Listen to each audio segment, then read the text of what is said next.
The widow had no fire left, so the lonely rancher opened his door and let the whole town talk. By the third night of the storm, Emma Whitlock had stopped pretending the cabin was only cold. Cold was something a woman could fight with a shawl, a hot kettle, and stubborn hands. This was different. This was the kind of winter that slipped through wall cracks like a thief, settled under the blankets, and made a child's breathing sound too small. Her little boy, Caleb, lay curled against her side beneath two thin quilts and his father's old coat. His cheeks had lost their color. His hands were tucked under his chin, but still they trembled. Emma held him tighter and stared at the iron stove across the room. It was dark. No red glow, no warm breath, no crackle of pine, nothing. The last stick of wood had burned before midnight. Before that, she had burned the broken stool from beside the washstand. Before that, she had used the fence rails she could carry before the snow got too high. Now there was only a cracked table, a chair with one loose leg, and a door that rattled every time the blizzard leaned against it. She had thought of breaking the chair. Then Caleb had whispered, "Mama, are we going to be all right?" And Emma, who had buried a husband, sold her wedding brooch for flour, and gone hungry so her boy could eat, found that she could not lie with her eyes open. So she kissed his hair and said, "You just stay close to me." The wind screamed over the Wyoming hills like it had lost something, and blamed the whole world for it. Their cabin sat 2 miles above Mercy Ridge, tucked near a frozen creek and a line of black pines. In summer, the place looked almost hopeful. Her husband, Andrew, had believed it would become a fine little homestead. He had seen wheat where there were stones, cattle where there was brush, and a future where Emma had only seen hard ground. Then a fever took him before the second harvest. After that, the cabin became less of a dream and more of a test. Neighbors had offered help at first, a sack of beans, a few logs, a hand with the roof. Emma thanked them, but she always said she was managing.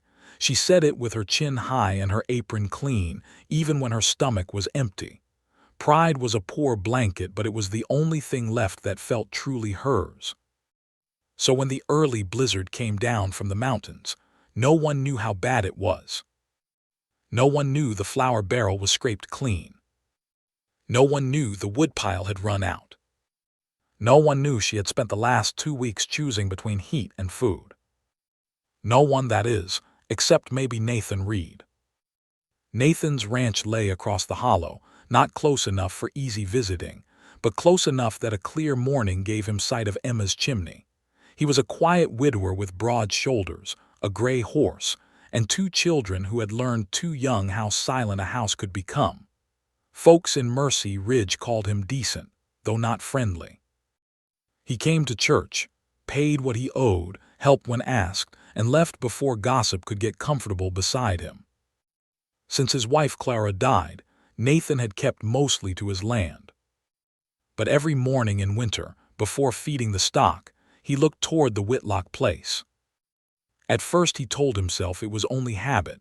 A man checked fences, sky, water, and smoke. That was all. Smoke meant life. Smoke meant someone had made it through another bitter night. On the first morning of the blizzard, he saw smoke from Emma's chimney and went on with his chores. On the second morning, the storm thickened so bad he could barely see the tree line. On the third morning, the wind eased for a short while, and the world opened white and cruel. Nathan stood outside his barn with a feed sack over one shoulder and looked toward the ridge. No smoke. He narrowed his eyes. Snow moved across the hollow in pale sheets. The Whitlock cabin was small against the white, almost swallowed by it. The chimney stood black and still. Nathan waited. Sometimes a fire died down between chores. Sometimes a stove smoked low and thin, hard to see in weather. He told himself that. He told himself Emma Whitlock was proud but not foolish. He told himself she had a boy to think of. Then he remembered the night Clara had died. He had told himself the doctor might still come in time. He had told himself the fever might break by dawn. He had told himself many gentle lies because truth had been too sharp to touch. Nathan dropped the feed sack in the snow. His hired hand, Elias, looked up from the corral. Something wrong. Nathan kept his eyes on the ridge. No smoke at the Whitlock place. Elias followed his gaze and frowned. Could be she's asleep. At this hour. Could be saving wood. Nathan's jaw tightened. Saving wood in a blizzard meant a thing no neighbor ought to ignore. He turned toward the barn, saddle blue. Elias stared at him. You'll not cross that hollow in this. I will. That snow's belly deep on a horse. Then he'll work for his oats. Nathan, it might be nothing. Nathan stopped at the barn door and looked back, and there was something in his face that made Elias say no more. Might be, Nathan said, but if it is something, waiting will make it worse. 10 minutes later, he rode out with 2 wool blankets tied behind the saddle, a coil of rope, and a lantern hooked under his coat to keep the flame alive. The horse fought every step. Snow rose up to the animal's chest in the low places. Twice Nathan had to get down and lead him. The cold struck his beard white. His gloves stiffened around the reins. Halfway across the hollow, the storm came back hard. The cabin disappeared. For a moment, Nathan could see nothing but white air and the dark flick of Blue's ears. The wind shoved at him from the side. Ice needled his eyes. He bent low in the saddle and kept going by memory, counting the land beneath him, the dip, the rise, the line of scrub oak buried somewhere under the drift. He thought of turning back only once. Then he saw Clara in his mind, pale against a pillow, trying to smile so the children would not be afraid. He pressed his heels to Blue. No, he muttered into the storm, not while there's a chance. By the time he reached the Whitlock cabin, his hands were numb and Blue's sides were heaving. Snow had climbed halfway up the door. The porch was gone beneath a smooth white drift. The chimney gave no smoke, no heat, no sign. Nathan swung down and stumbled to the door. He knocked hard. Mrs. Whitlock. The wind answered. He knocked again, harder this time. Emma. No sound came from inside. A cold dread opened in his chest. He put his shoulder to the door. It did not move, frozen shut. He backed up, braced one boot, and drove himself into it. Once, twice. On the third blow, the latch tore loose and the door burst inward with a crack. Cold met him. Not cabin cold, not winter cold. Death cold. Nathan stepped inside and lifted the lantern. The room was dim, gray, and still. Snow had blown through a roof seam and lay in a thin white line across the floorboards. The stove was black. A broken stool sat beside it, burned down to 2 charred legs. Emma. He heard a faint sound from the bed. Nathan crossed the room fast. Emma lay under a pile of thin covers with Caleb pressed against her. Her lips were pale. Frost clung to a strand of hair near her temple. Her eyes were partly open but not seeing him. One arm was wrapped around the boy with the fierce grip of a mother who had nothing left to give but her body's last warmth. Nathan set the lantern down so quickly it nearly tipped. Lord help us, he whispered. He touched Caleb's cheek, cold but not gone. Then Emma's fingers moved. Barely. Nathan bent close. Emma, can you hear me? Her mouth trembled. No words came. He did not waste another breath. He stripped the blankets from his saddle roll and wrapped Caleb first. The boy gave a weak little cry when Nathan lifted him, and that sound, thin as it was, struck Nathan harder than any shout could have. He tucked the child inside his coat, against his own chest, then wrapped Emma in the second blanket and lifted her from the bed. She was lighter than he expected. Too light. Her head fell against his shoulder, and for one bitter second Nathan felt anger rise in him. Not at her, not at the storm, at the whole sleeping county below that would have talked for a week if she had asked for help, but had not thought to look toward her chimney when the snow came down. He carried her outside.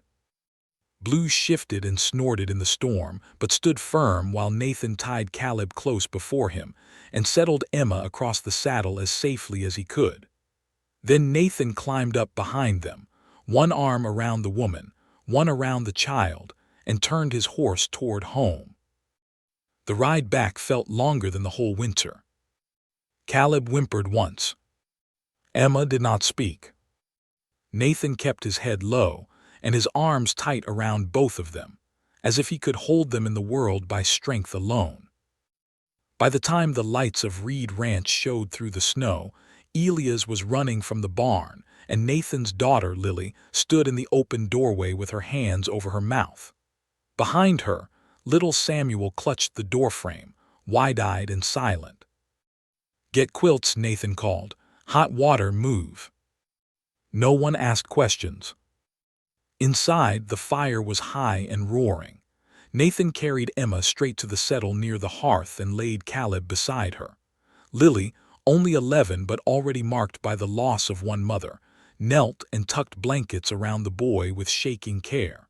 Samuel brought a pillow twice the size of his arms.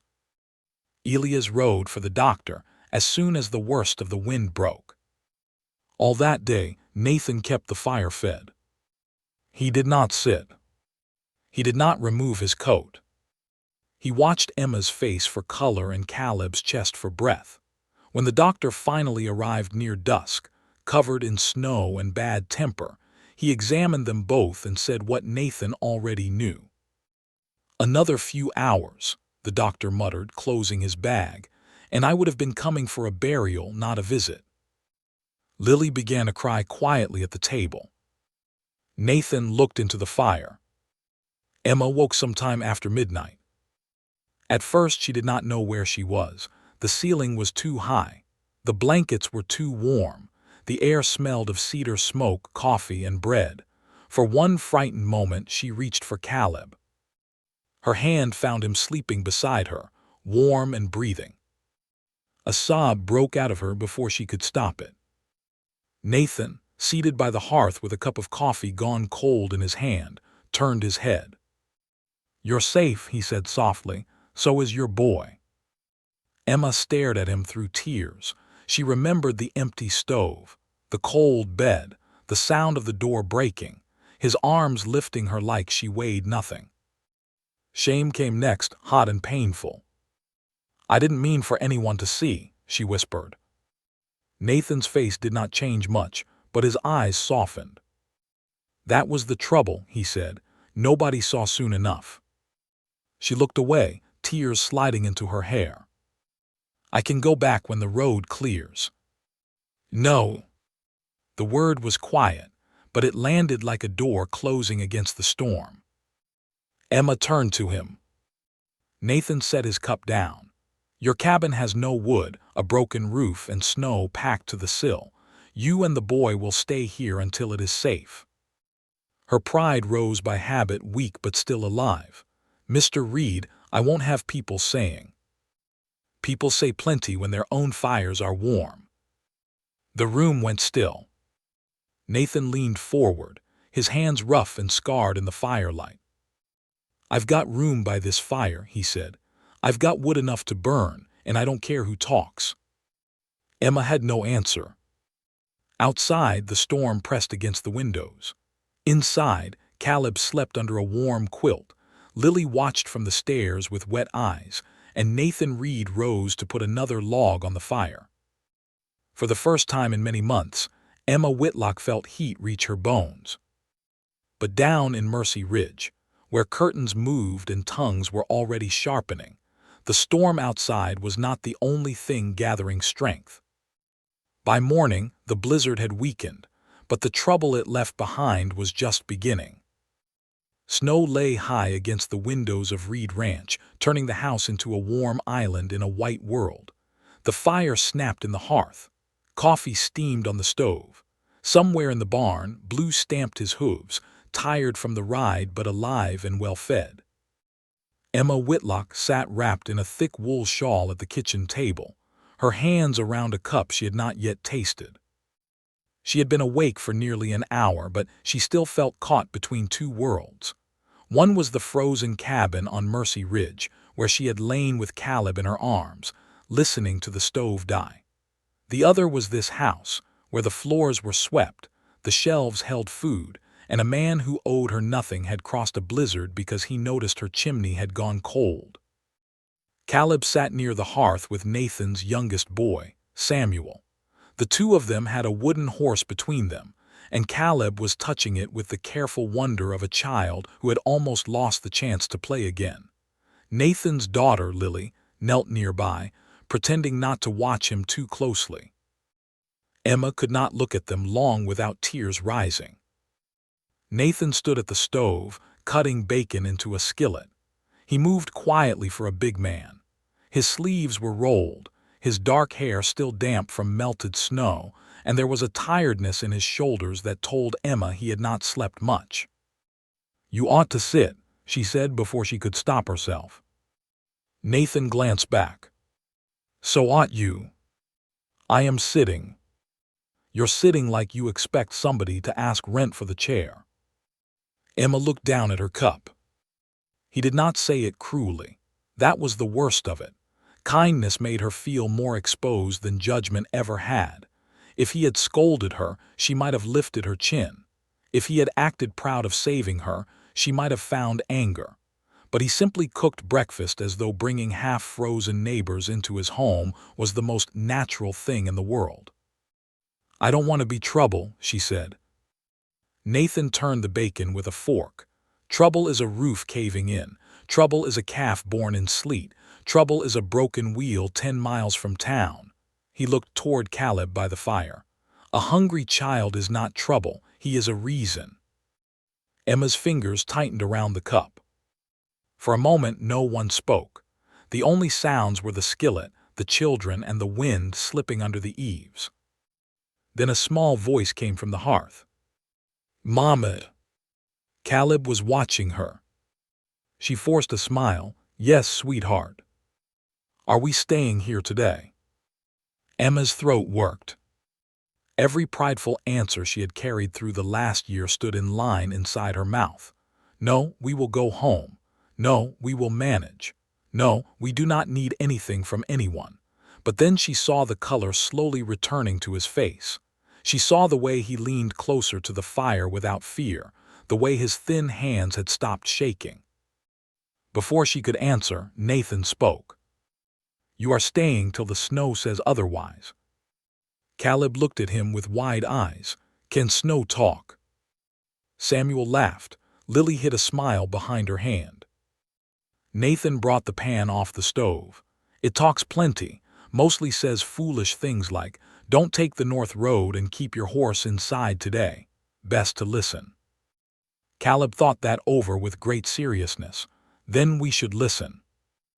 Emma bowed her head, grateful for the little mercy of a child's simple logic. Breakfast was served at the table, and Emma tried to take only a small portion. Nathan noticed and added more to her plate without a word. She opened her mouth to protest, but Lily spoke first. "Pa does that when folks look like they mean to disappear." Nathan gave his daughter a quiet look. Lily lowered her eyes, but not before Emma caught the pain under her words. This child had watched one woman disappear from the table already, not by choice, not by pride, by death. Emma's heart softened toward her at once. After breakfast, Nathan went to check the barn with Elias. Samuel and Caleb played near the fire. Lily gathered dishes at the sink, stiff-backed and silent. Emma rose too quickly and had to catch the chair. Lily turned. "You shouldn't stand." "I can wash plates." "Pa said you're to rest." "Your father has said many things since last night." "He means them." Emma leaned one hand on the table and managed a tired smile. "I'm beginning to understand that." Lily did not smile back. She was a serious girl, thin from growing too fast, with brown hair braided tight and eyes older than 11. She took the plates and set them in the basin with more force than needed. Emma watched her for a moment. "You miss your mother," she said gently. Lily froze. The room changed with those 4 words. Samuel looked up from the floor. Caleb stopped moving the wooden horse. Even the fire seemed to lower its voice. Lily's face went hard. "Everybody knows that." "Yes," Emma said, "but knowing a thing and saying it are different." The girl gripped the edge of the basin. "She died in that bed." Emma glanced toward the hall where she had woken in warmth. Lily's voice grew smaller. "Not the one you slept in. Pa changed rooms after, but she was sick for 6 weeks. He sat by her every night. Then after she passed, he stopped sitting anywhere for long." Emma felt the words settle deep. She had thought of Nathan only as the man who saved her. She had not yet let herself think of what kind of wound drove a man to watch chimneys every winter morning. "I'm sorry," Emma whispered. Lily shrugged, but her chin trembled. "People said it was a mercy when she went. I hated them for saying that."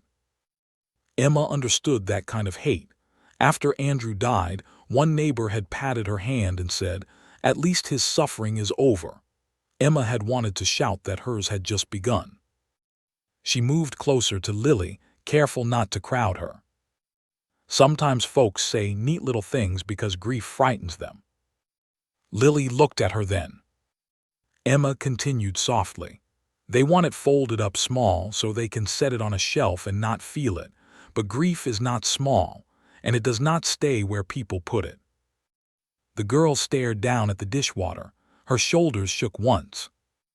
"I still hear her singing sometimes," Lily said. Emma's eyes burned. Then part of her stayed where it was loved. Lily wiped her cheek fast with her sleeve. "Pa doesn't talk about her much." "Maybe talking hurts him."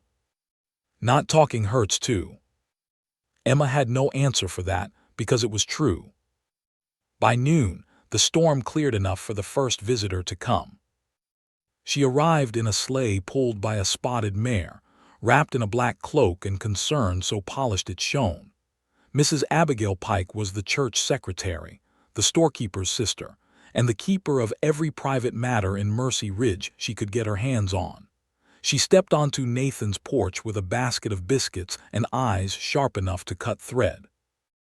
Nathan met her at the door before she could step inside. "Mrs. Pike." "Mr. Reed." Her gaze slipped past him toward the warm room behind. "I heard there had been an incident." "A rescue." "Yes, of course, a rescue." She lifted the basket. "I brought something for the poor widow."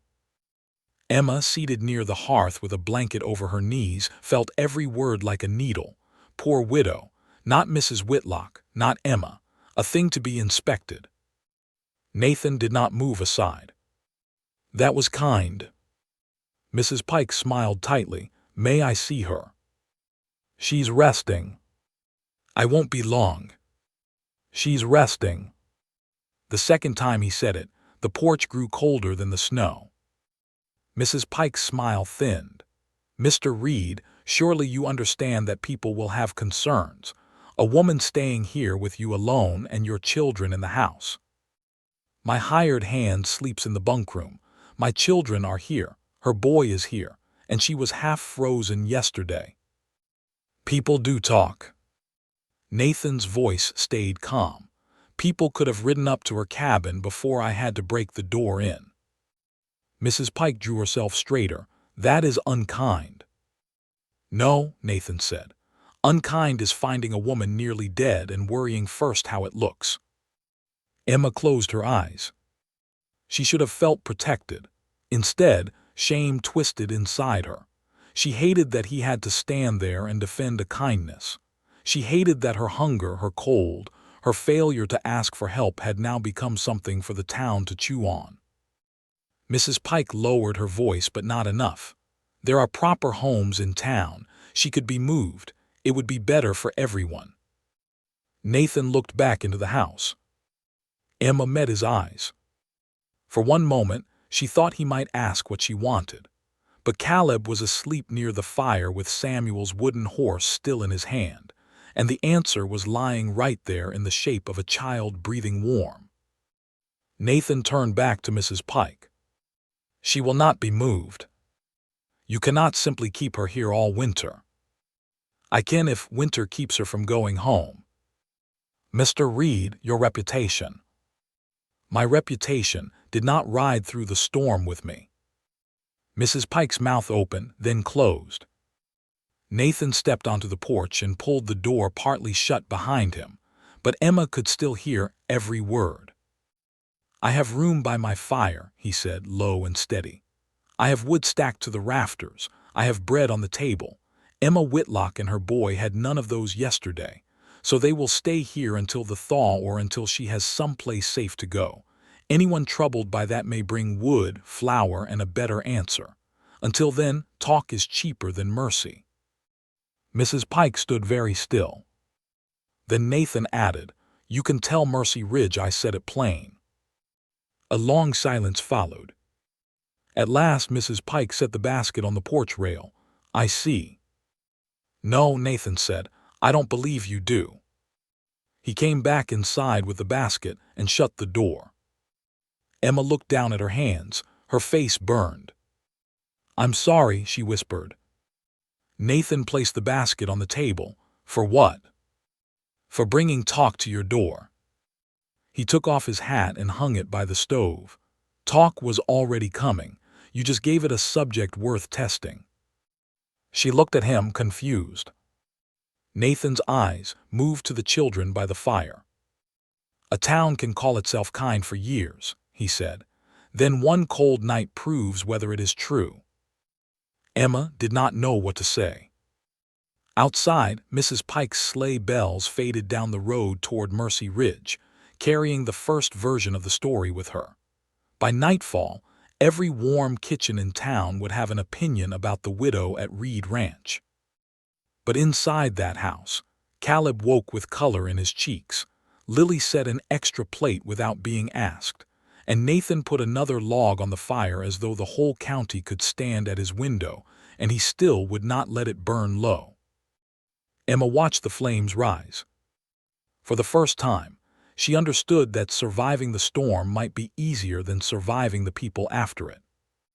The talk reached Mercy Ridge before the sleigh tracks had finished filling with snow.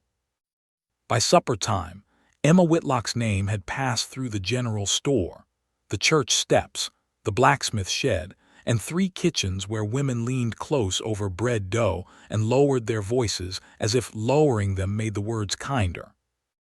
Some said Nathan Reed was only doing what any decent man should. Some said no decent man would keep a widow under his roof. Some said Emma should have asked for help before matters came to this. Some said asking was easy only for people who had never stood at the edge of losing everything. But talk, like winter wind, always found the loose places first. At Reed Ranch, the first night after Mrs. Pike's visit settled heavy, no one spoke of the town. No one needed to. It stood in the corners with the shadows. Emma helped Lily fold towels near the hearth, though her legs still felt weak under her. Caleb slept early, tucked beneath a thick quilt on a pallet beside Samuel. His face looked better, but now and again Emma caught herself checking his breathing like a habit she might never lose. Nathan came in from the barn with snow on his shoulders and a pail of milk in one hand. He paused at the sight of Emma standing. You're supposed to be resting. I rested all afternoon. You sat upright and stared at the fire like it owed you money. Lily made a small sound that might have been a laugh. Emma looked down at the towel in her hands. I can't sit idle while your household works around me. Nathan set the milk on the table. Nobody asked you to earn rescue. The words were gentle, but they struck her hard. Emma's fingers tightened in the linen. Everything costs something, Mr. Reed. Nathan looked at her for a long moment. The firelight deepened the lines beside his eyes. Not everything. She wanted to believe him, but a year of widowhood had taught her otherwise. Flour cost, Coal cost, medicine cost, pride cost. Even kindness had a way of becoming debt if the wrong person held it long enough. Nathan seemed to understand some of what passed across her face, because he did not press. He only said, "Tomorrow, if the weather holds, I'll ride up and see what can be done about your roof." Emma turned quickly, "No." Lily stopped folding. Nathan's brow lifted, "No. You've done enough. That roof will not fix itself." "I know that." "Then what are you saying?" Emma swallowed. Her voice came out tight. "I'm saying my cabin is my concern." Nathan took off his gloves slowly. "Your cabin nearly became your grave." A hush fell over the room. Emma's face went pale, then red. "That does not give you the right to take it from me." "I am not taking anything. You decide where I sleep. You decide when I can leave. Now you mean to ride to my cabin and judge what little I have left."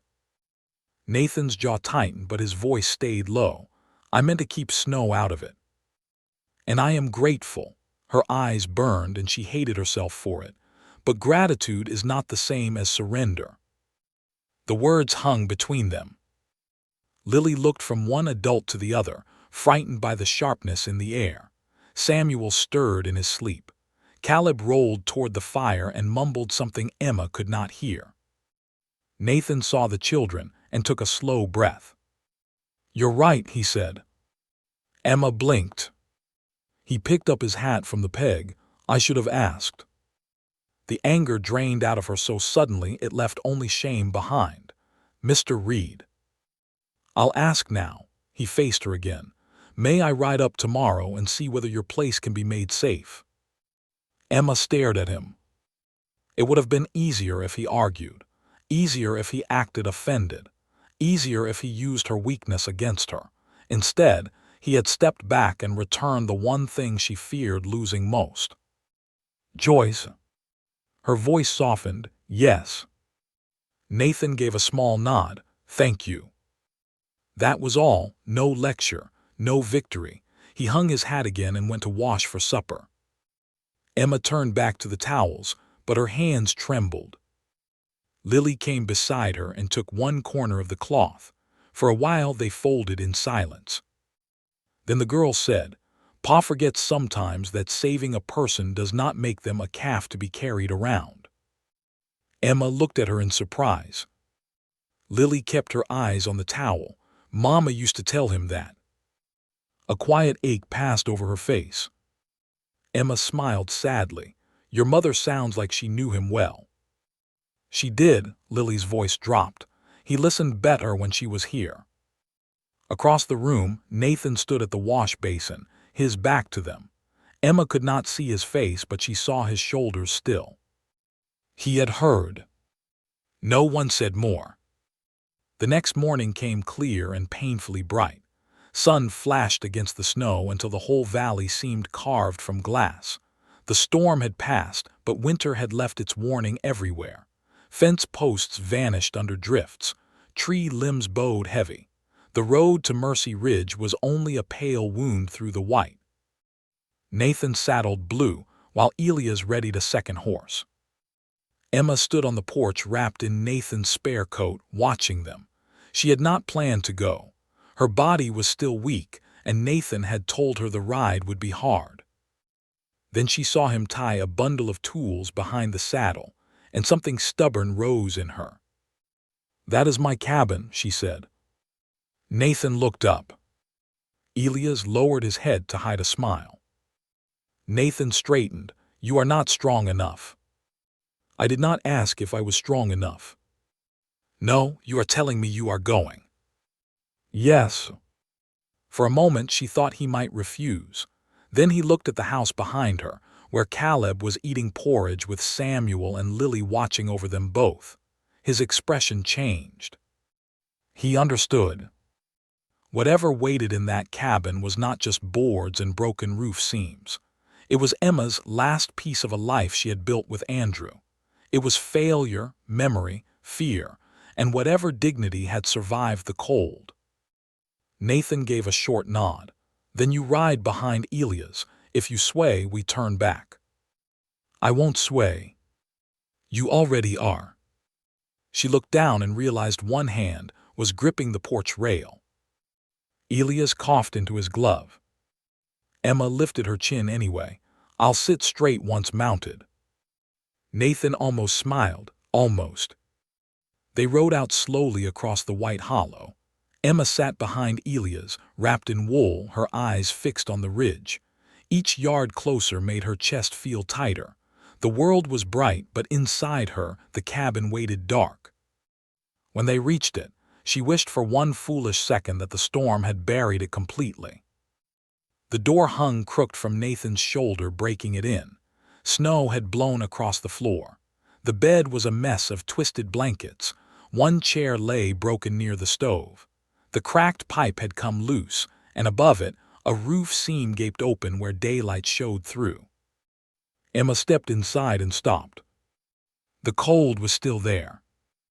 Not as sharp as before, but remembered. It seemed to rise from the floorboards and touch her ankles. Nathan remained by the door, giving her room. Elias went to check the back wall. Emma moved slowly through the cabin. Her fingers touched the table where Caleb had once drawn letters in spilled flour. The shelf Andrew had built leaned slightly, the same as always. His old work gloves still hung from a nail by the door, stiff and dusty. She reached for them and pressed them to her chest. A sound escaped her, not quite a sob, not quite a breath. Nathan looked away. She was grateful for that. After a while, she opened the small drawer beneath the shelf. Inside lay a folded paper tied with blue thread. Her hand paused over it. Andrew's last letter. He had written it the week before the fever turned bad. She had read it only once after his burial, then hidden it away because the words hurt more than hunger. Now the drawer was damp from snow blown through the wall. The corner of the paper had darkened. Emma pulled it free carefully, as if it might crumble. Nathan saw the letter but did not ask. That kindness nearly undid her more than any question could have. Elias came back from the rear of the cabin, his face grim. Roof can be patched but not proper till spring. Stove pipe is bad. Wood's gone. Back wall has rot near the floor. Emma closed her eyes. Nathan looked around the room. It can be saved. She heard what he did not say. Not lived in, not now. Saved for later. Emma tucked the letter into her coat, then save it. Nathan's gaze moved to her. I'll pay what I can, she said before he could speak. If not now, then when I find work. You don't need to. I do. Her voice shook, but she held it steady. Not because you demand it, because I must still be able to look at myself. Nathan was quiet. Then he nodded, fair. That single word eased something in her. They spent an hour boarding the worst gaps and pulling what could be saved from the snow. Emma gathered Caleb's small wooden cup, Andrew's Bible, 2 dresses, a tin of buttons, and a quilt top she had started before grief made her hands useless. It was made from scraps of Andrew's old shirts and one piece of blue cloth from Caleb's baby blanket. She had forgotten how far she had gotten with it. Half the pattern was done, half remained loose, waiting. She stared at it a long time. My mother taught me to stitch, she said quietly. Nathan looked over from the door. Emma folded the unfinished quilt top over her arm. After Andrew died, I stopped. It felt wrong to make something warm when nothing in me was. Nathan's eyes were soft, but he did not step closer. Maybe warmth has to start somewhere small, he said. Emma looked down at the scraps, faded and plain, pieces most folks would throw away. Something moved in her heart, not hope exactly. Hope still felt too large, but perhaps the beginning of a thread. On the ride back to Reed Ranch, she held the bundle in her lap with Andrew's letter tucked safely inside. When they reached the house, Caleb ran to her from the porch. his thin arms wrapping around her waist. "Did you see our home?" he asked. Emma looked back across the white hollow toward the damaged cabin. Then she looked at Nathan, standing beside Blue with snow in his beard and no pride in his face, only patience. "Yes," she told her son, "and we brought some of it with us." That night after supper, Emma sat near the fire and unfolded the old quilt top. Lily watched from across the room, pretending interest in a book she had not turned a page of in 10 minutes. Samuel and Caleb played quietly on the rug. Nathan mended a harness strap by lamplight. Emma threaded a needle. Her hand shook at first. Then the needle passed through cloth. Once, twice, a small stitch, then another. The room seemed to breathe around her.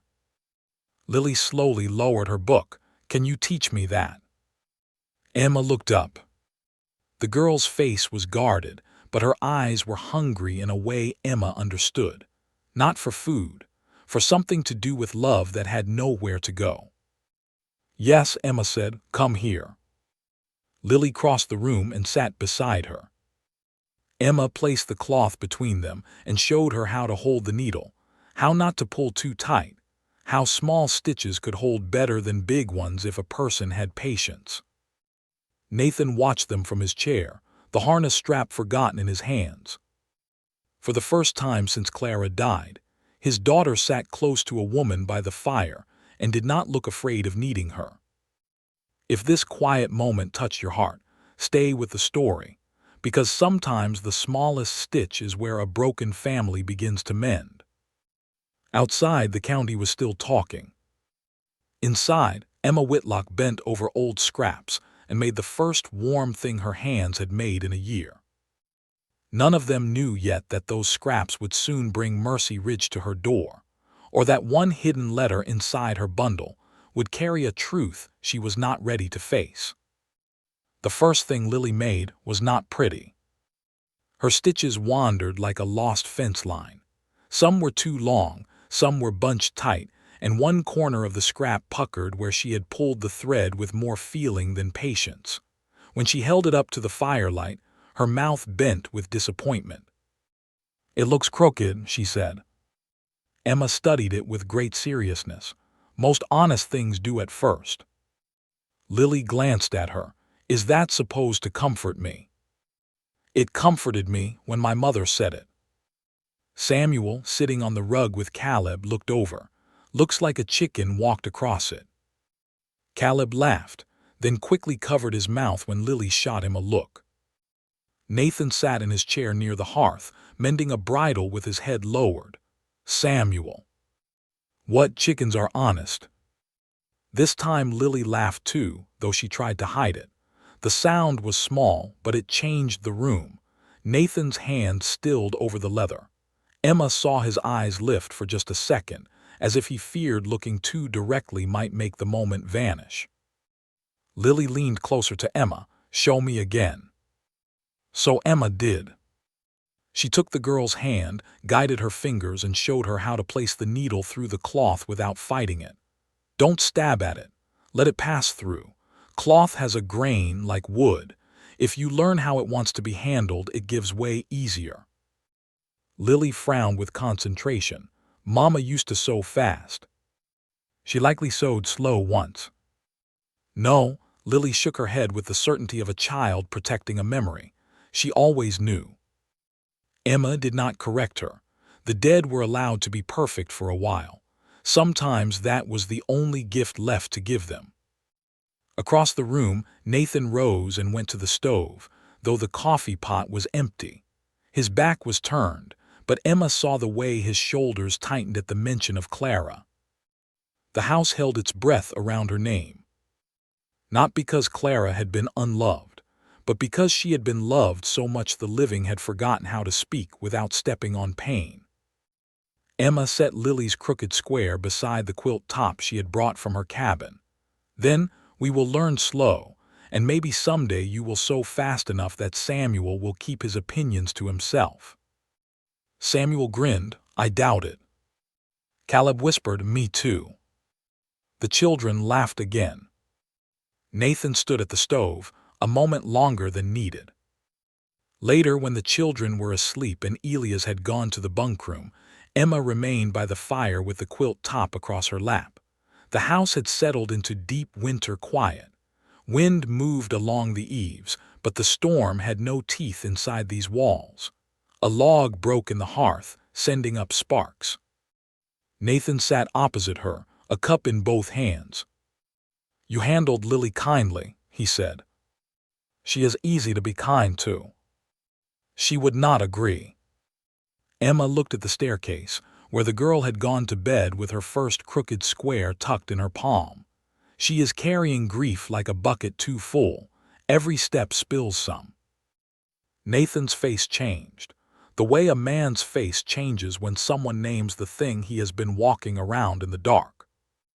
"I don't know how to help her," he admitted.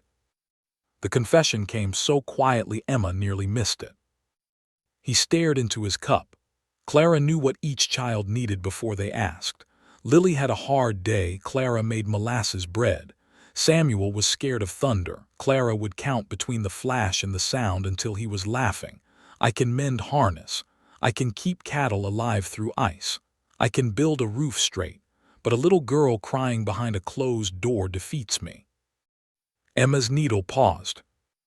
The firelight caught the worn lines at his eyes. He looked older tonight, not in years but in carrying. "You saved me from freezing," she said softly. "You crossed a storm no sane man would enter. You may not know every soft way, Mr. Reed, but you are not empty of care." His mouth tightened. "Care is not always enough." "No," Emma said, "but it is where a person starts." Nathan looked at her then. For a moment the room felt smaller, not unsafe, not improper, just full of something neither one of them had invited, yet both could feel. Emma lowered her eyes to the quilt. She had not come here to feel anything for Nathan Reed. She had come here because she had nearly died, because her child needed warmth, because the road home was buried and the town had made itself busy with talk instead of mercy. And yet there he sat, quiet and tired and good in a way that unsettled her more than any handsome smile could have. A man who asked permission after being corrected. A man who defended her without making her feel owned. A man who still loved his dead wife enough to ache when her name crossed the room. That last part mattered. A lesser woman might have feared Clara's memory. Emma did not. She had a ghost of her own folded into a letter in her bundle upstairs. "You mentioned my cabin yesterday," Emma said, needing safer ground. "What must be fixed first?" Nathan accepted the turn without showing that he noticed it. "Roof seam, stove pipe, back wall before deep spring melt, door latch too, though I reckon that was my doing." "You had reason." "I still broke it." Emma's mouth softened. "Then I will add it to your bill." He looked surprised. She nearly smiled. "I have decided to keep accounts. If I am to owe you, I prefer numbers to shame." "You don't owe me for being alive." "No, but I can owe for boards, nails, pipe, and one door latch." Nathan studied her. "Would that ease you?" "Yes." "Then we'll keep accounts." The answer was plain, and because it was plain, it felt respectful. Emma reached into the sewing basket beside her and pulled out the folded paper tied with blue thread. Andrew's letter had dried near the stove, but the water stain remained at one corner like a bruise. Nathan saw it and did not speak. She held it a long time. "My husband wrote this before he died. I have not read it since the funeral." Nathan's face softened. "You don't have to read it now." "I know." But she untied the thread anyway. Her fingers trembled so badly that the paper made a soft crackling sound in the silence. The first line nearly took her breath. "My Emma, if you are reading this when I cannot speak for myself, then I am sorry I left you with more burden than roof." She closed her eyes. Nathan started to rise. "I can step out." "No, The word came quicker than she expected. She opened her eyes, embarrassed by her own need. "Please stay. I don't think I can read it alone." He sat back down. Emma read silently at first. Andrew's handwriting leaned slightly, the way it always had when he wrote by poor light. He had apologized for the rocky land, for the debts, for promising more than he could build. He had told her to sell the cabin if she must, to take Caleb where life could be kinder, to never think staying proved love. Then she reached a line that made her hand go cold. "If Walter Grimes presses you about the feed note, do not sign anything more. I paid him in full with the last 2 calves. He gave me no receipt, and I fear I trusted the wrong man." Emma stared. Nathan leaned forward. "What is it?" She read the line again, slower this time. "Walter Grimes." The name sat between them like a coal fallen from the stove. Walter Grimes owned the general store in Mercy Ridge. He extended credit to half the county and kept his ledgers locked behind the counter. He smiled at church, tipped his hat to widows, and charged interest in a tone gentle enough to make robbery sound like Christian patience. Emma had dealt with him 3 times since Andrew died. The first time, he had told her there was still money owed on feed from the previous winter. The second time, he had suggested she sign over a small grazing strip to clear the debt. The third time, only 2 weeks before the blizzard, he had warned that unpaid notes had consequences. She had believed him because she had no receipt, no husband, and no strength left to argue. Nathan's eyes had gone hard. "What did Grimes tell you?" Emma swallowed. "That Andrew owed him $46. For feed." "Yes. And Andrew says here he paid it. With 2 calves." Nathan sat back slowly. The fire cracked. Emma folded the letter against her chest. The room seemed to tilt. All winter she had thought herself failing under honest debt. She had starved, saved wood, sold pieces of her life, and nearly frozen with her son because she was trying to pay a bill that might not exist. Her shame changed shape. It did not vanish, it sharpened. "He knew," she whispered. Nathan's voice was quiet. "Maybe."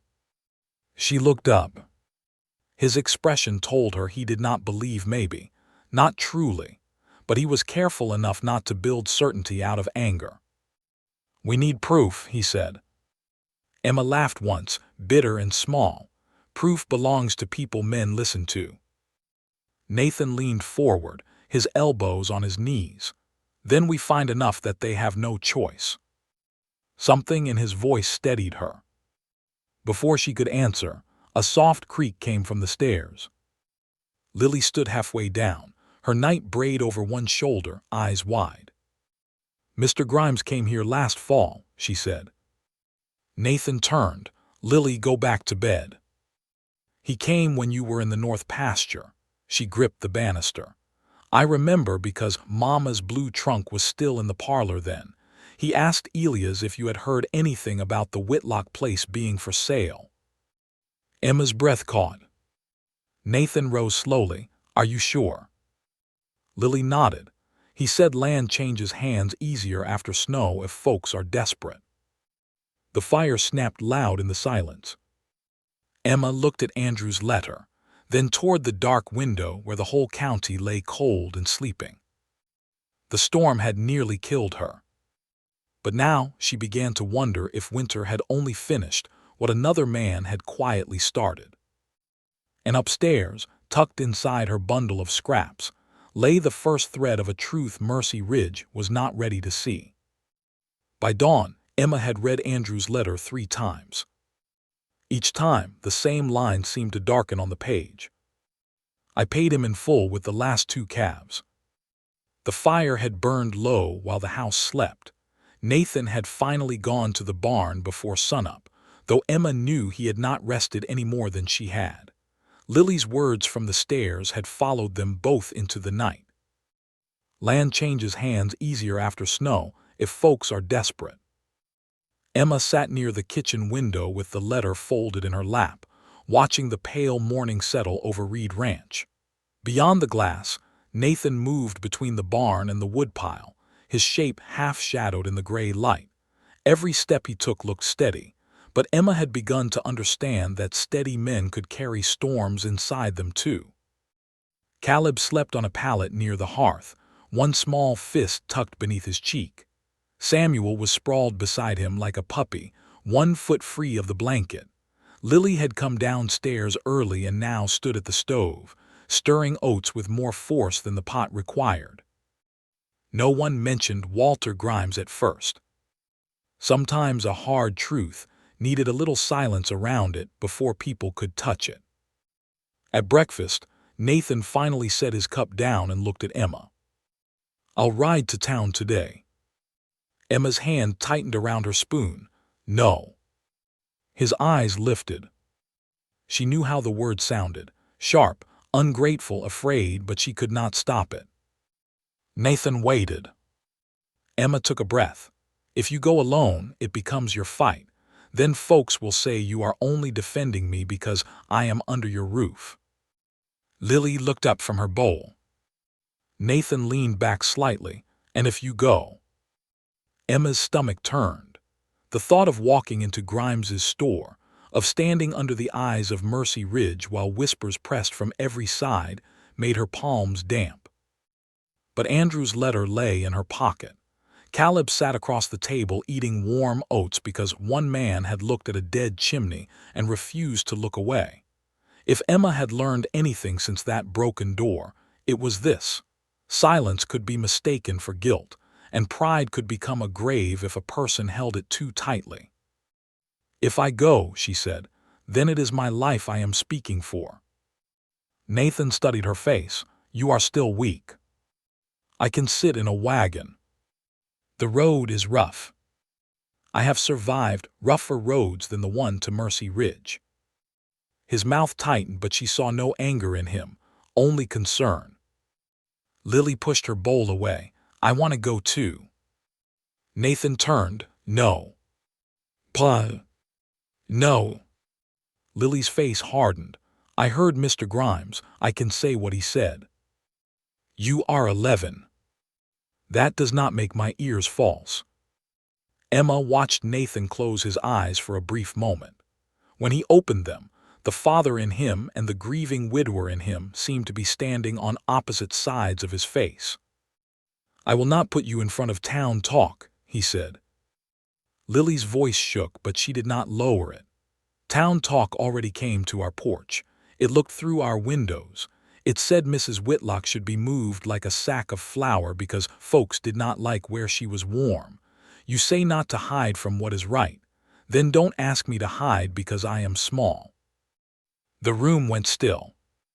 Samuel stared at his sister as if she had turned into a stranger. Caleb whispered, "Lily's brave." Lily's eyes flickered, but she kept her chin up. Nathan looked at Emma, and she saw the question there. Not for permission, but for wisdom he feared he did not have. Emma spoke softly. "Maybe not inside the store, but she can come to town. If her words are needed, they should be hers to give." Nathan rubbed one hand over his jaw. At last he nodded once. "You stay beside me." Lily released the breath she had been holding. By mid-morning they had the wagon ready. Elias drove, Nathan rode beside him, and Emma sat in the back with Lily and the children wrapped in blankets. She had wanted Caleb to stay at the ranch, but the boy had clung to her skirt with such quiet fear that she did not have the heart to leave him. After nearly losing her once, he trusted walls less than her hand.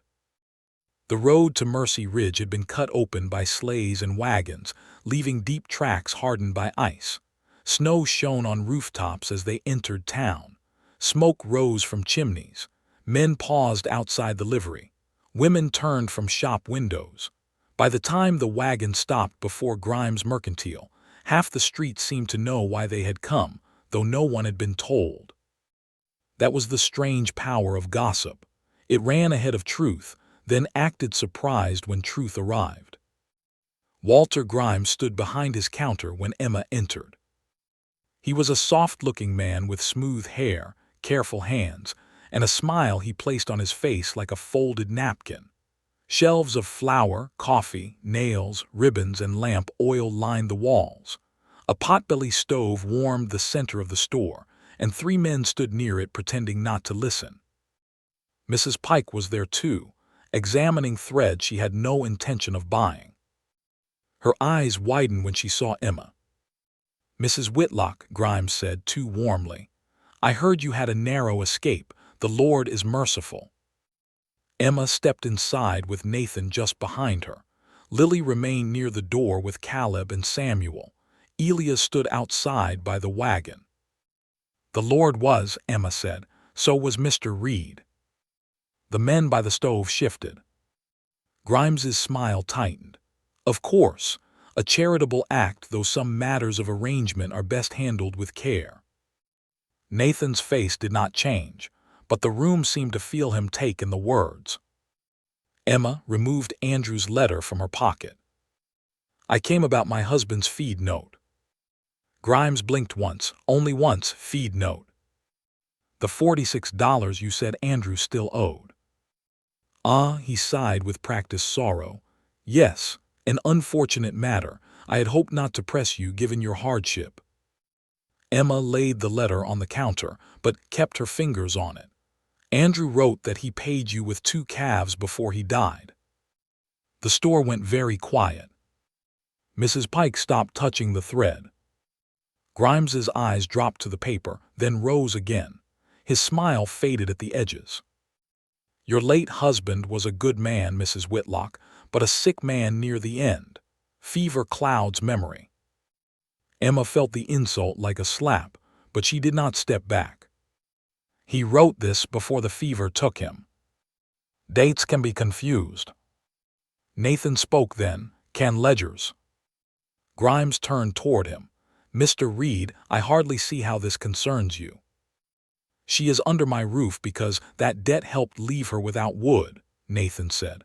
"I reckon that concerns me enough." A murmur moved through the store. Grimes folded his hands on the counter.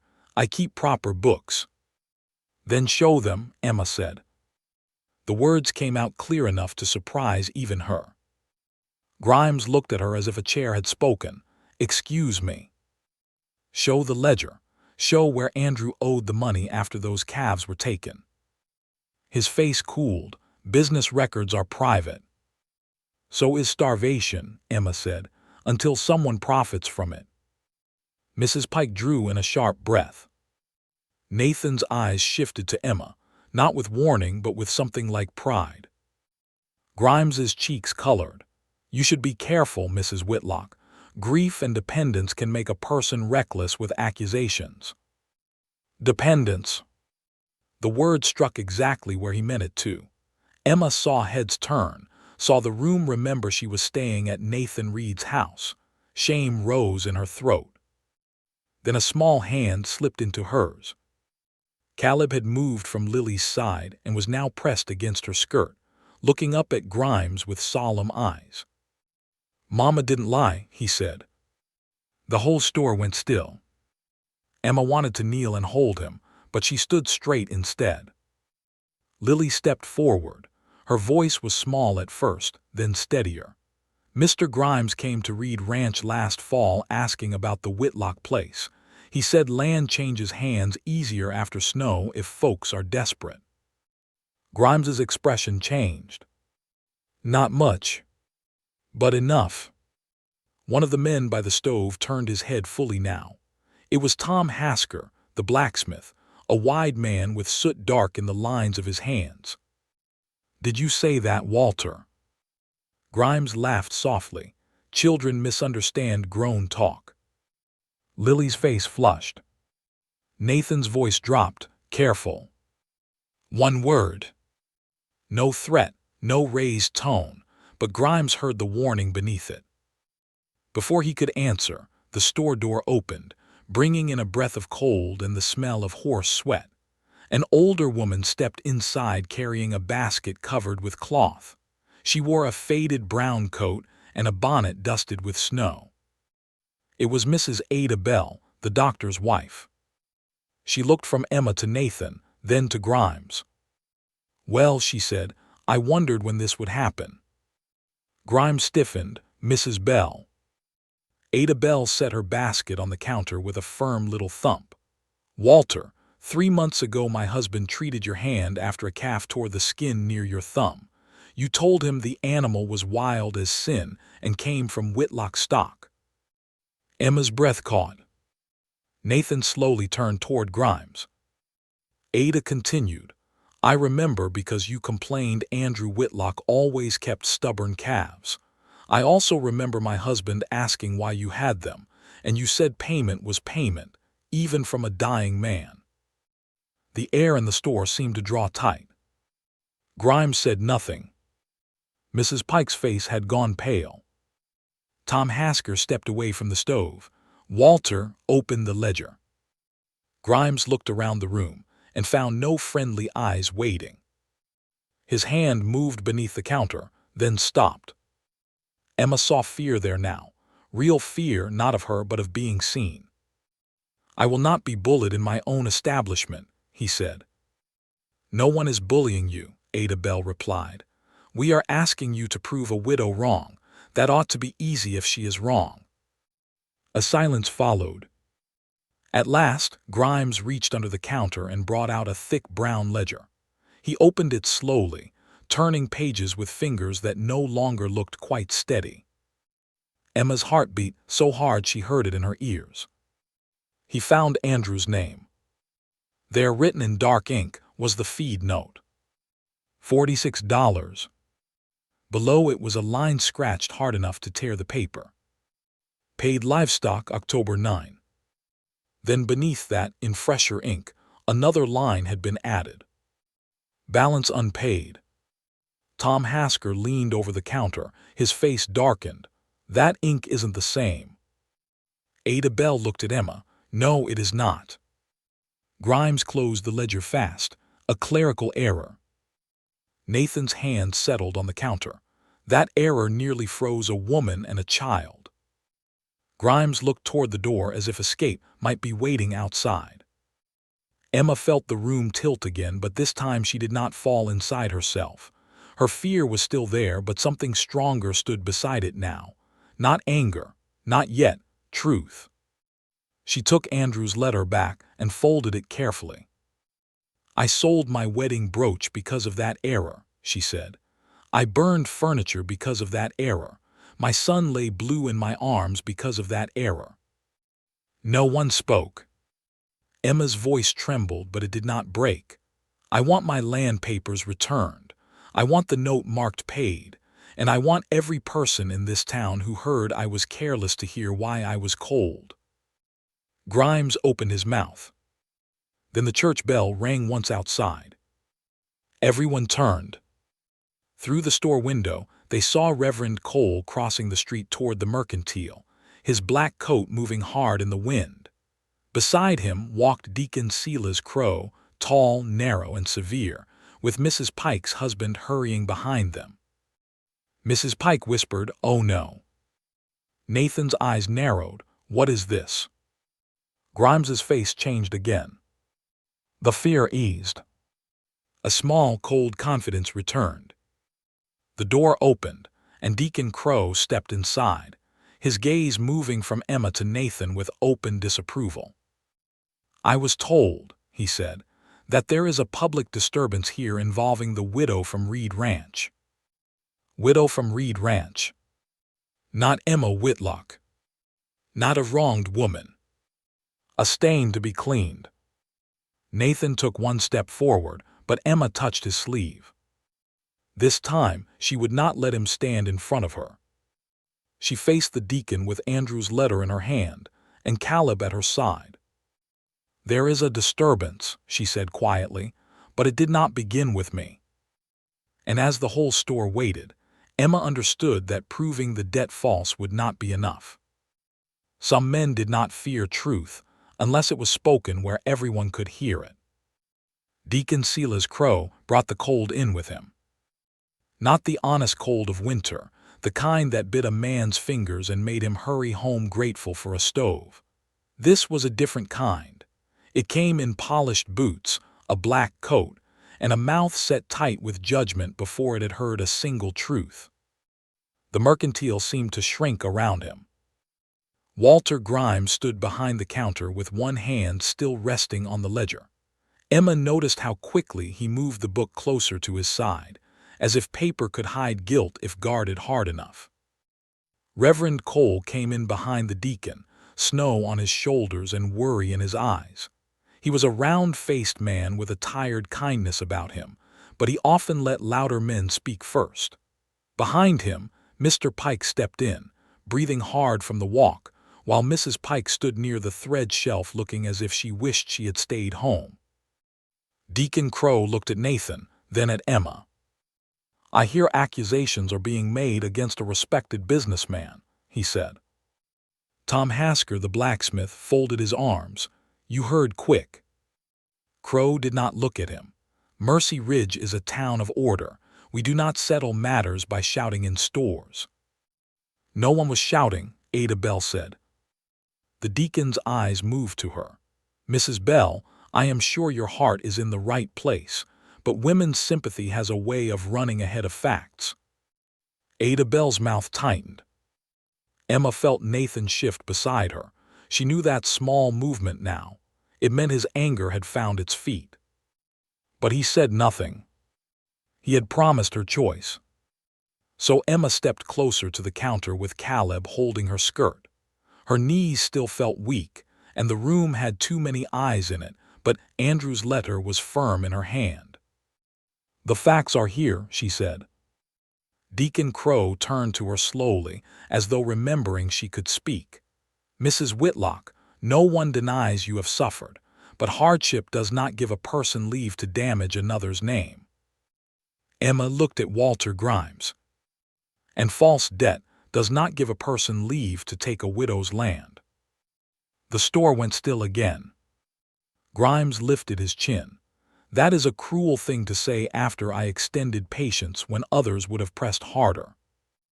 Nathan gave a low sound, not quite a laugh. Crow's gaze sharpened.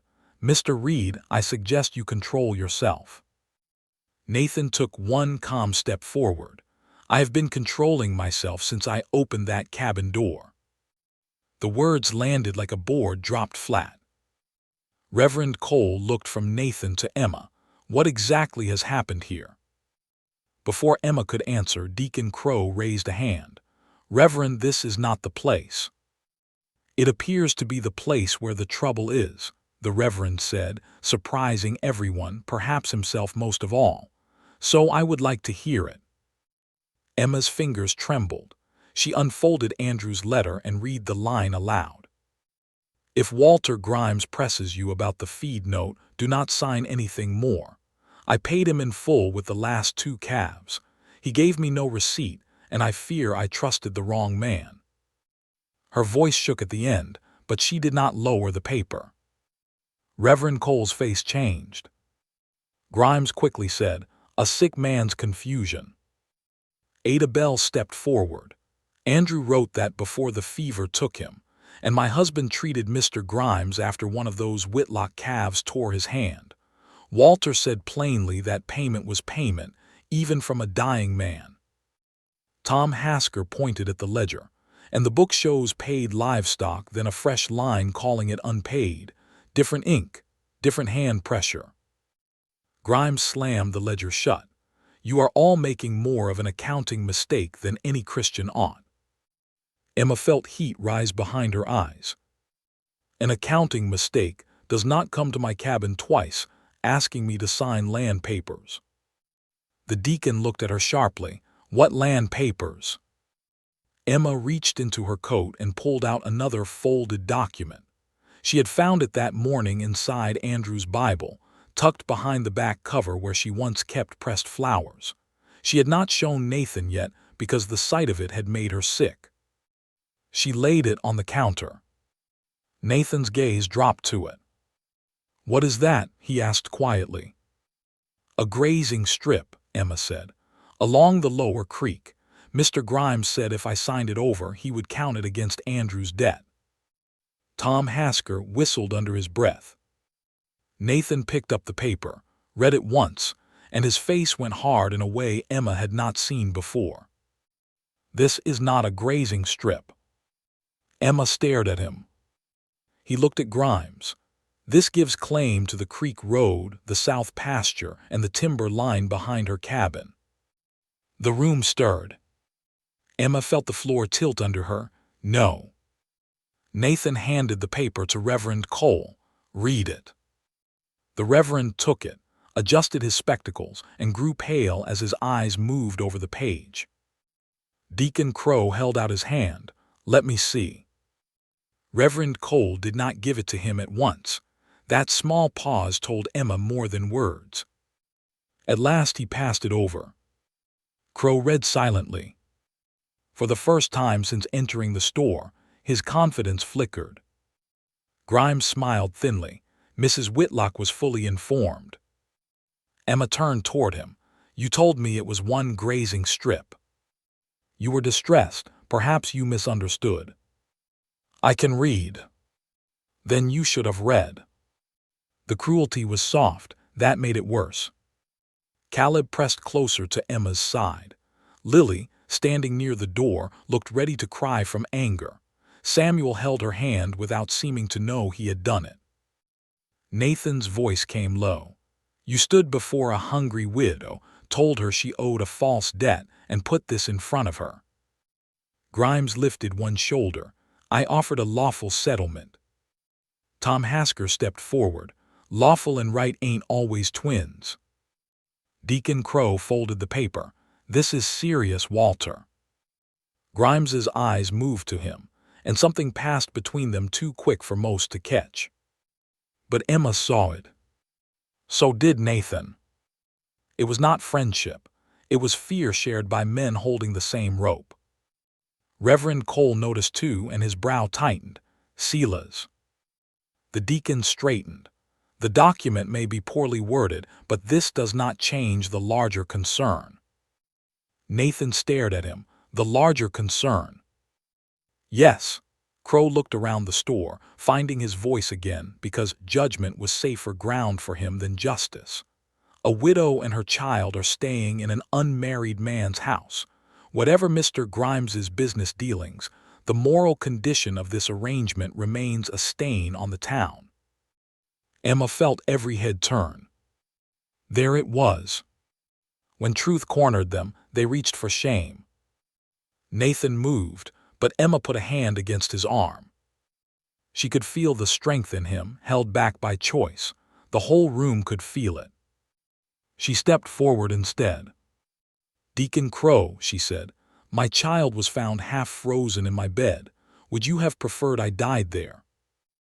A few people drew breath. Crow's mouth tightened. Do not twist my words.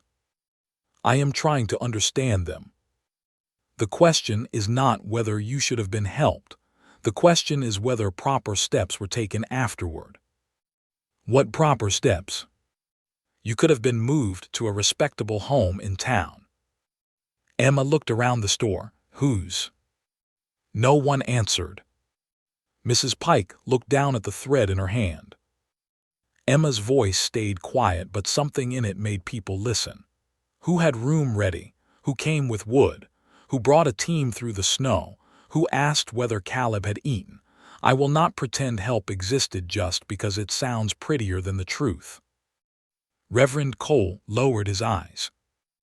Deacon Crow's face darkened. You speak boldly for a woman living on charity.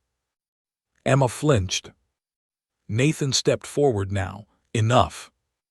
But Emma lifted her hand. Her breath shook, yet her eyes stayed on Crow. No, she said. Let him say it plain. Let all of Mercy Ridge hear what charity means to him. I was supposed to die quietly or live ashamed. Those were the choices this town left me. The words seemed to strike the room one by one. Ada Bell's eyes glistened. Tom Hasker removed his hat. Emma felt Caleb's small fingers in hers. That gave her courage. I did not choose scandal, she continued. I chose breath for my son. Mr. Reed did not choose gossip. He chose to open his door. If that offends this town more than a false debt and a stolen creek road, then Mercy Ridge has colder trouble than winter." For a long moment, no one spoke. Then Mrs. Pike, of all people, set the thread back on the shelf. "She is right," she said.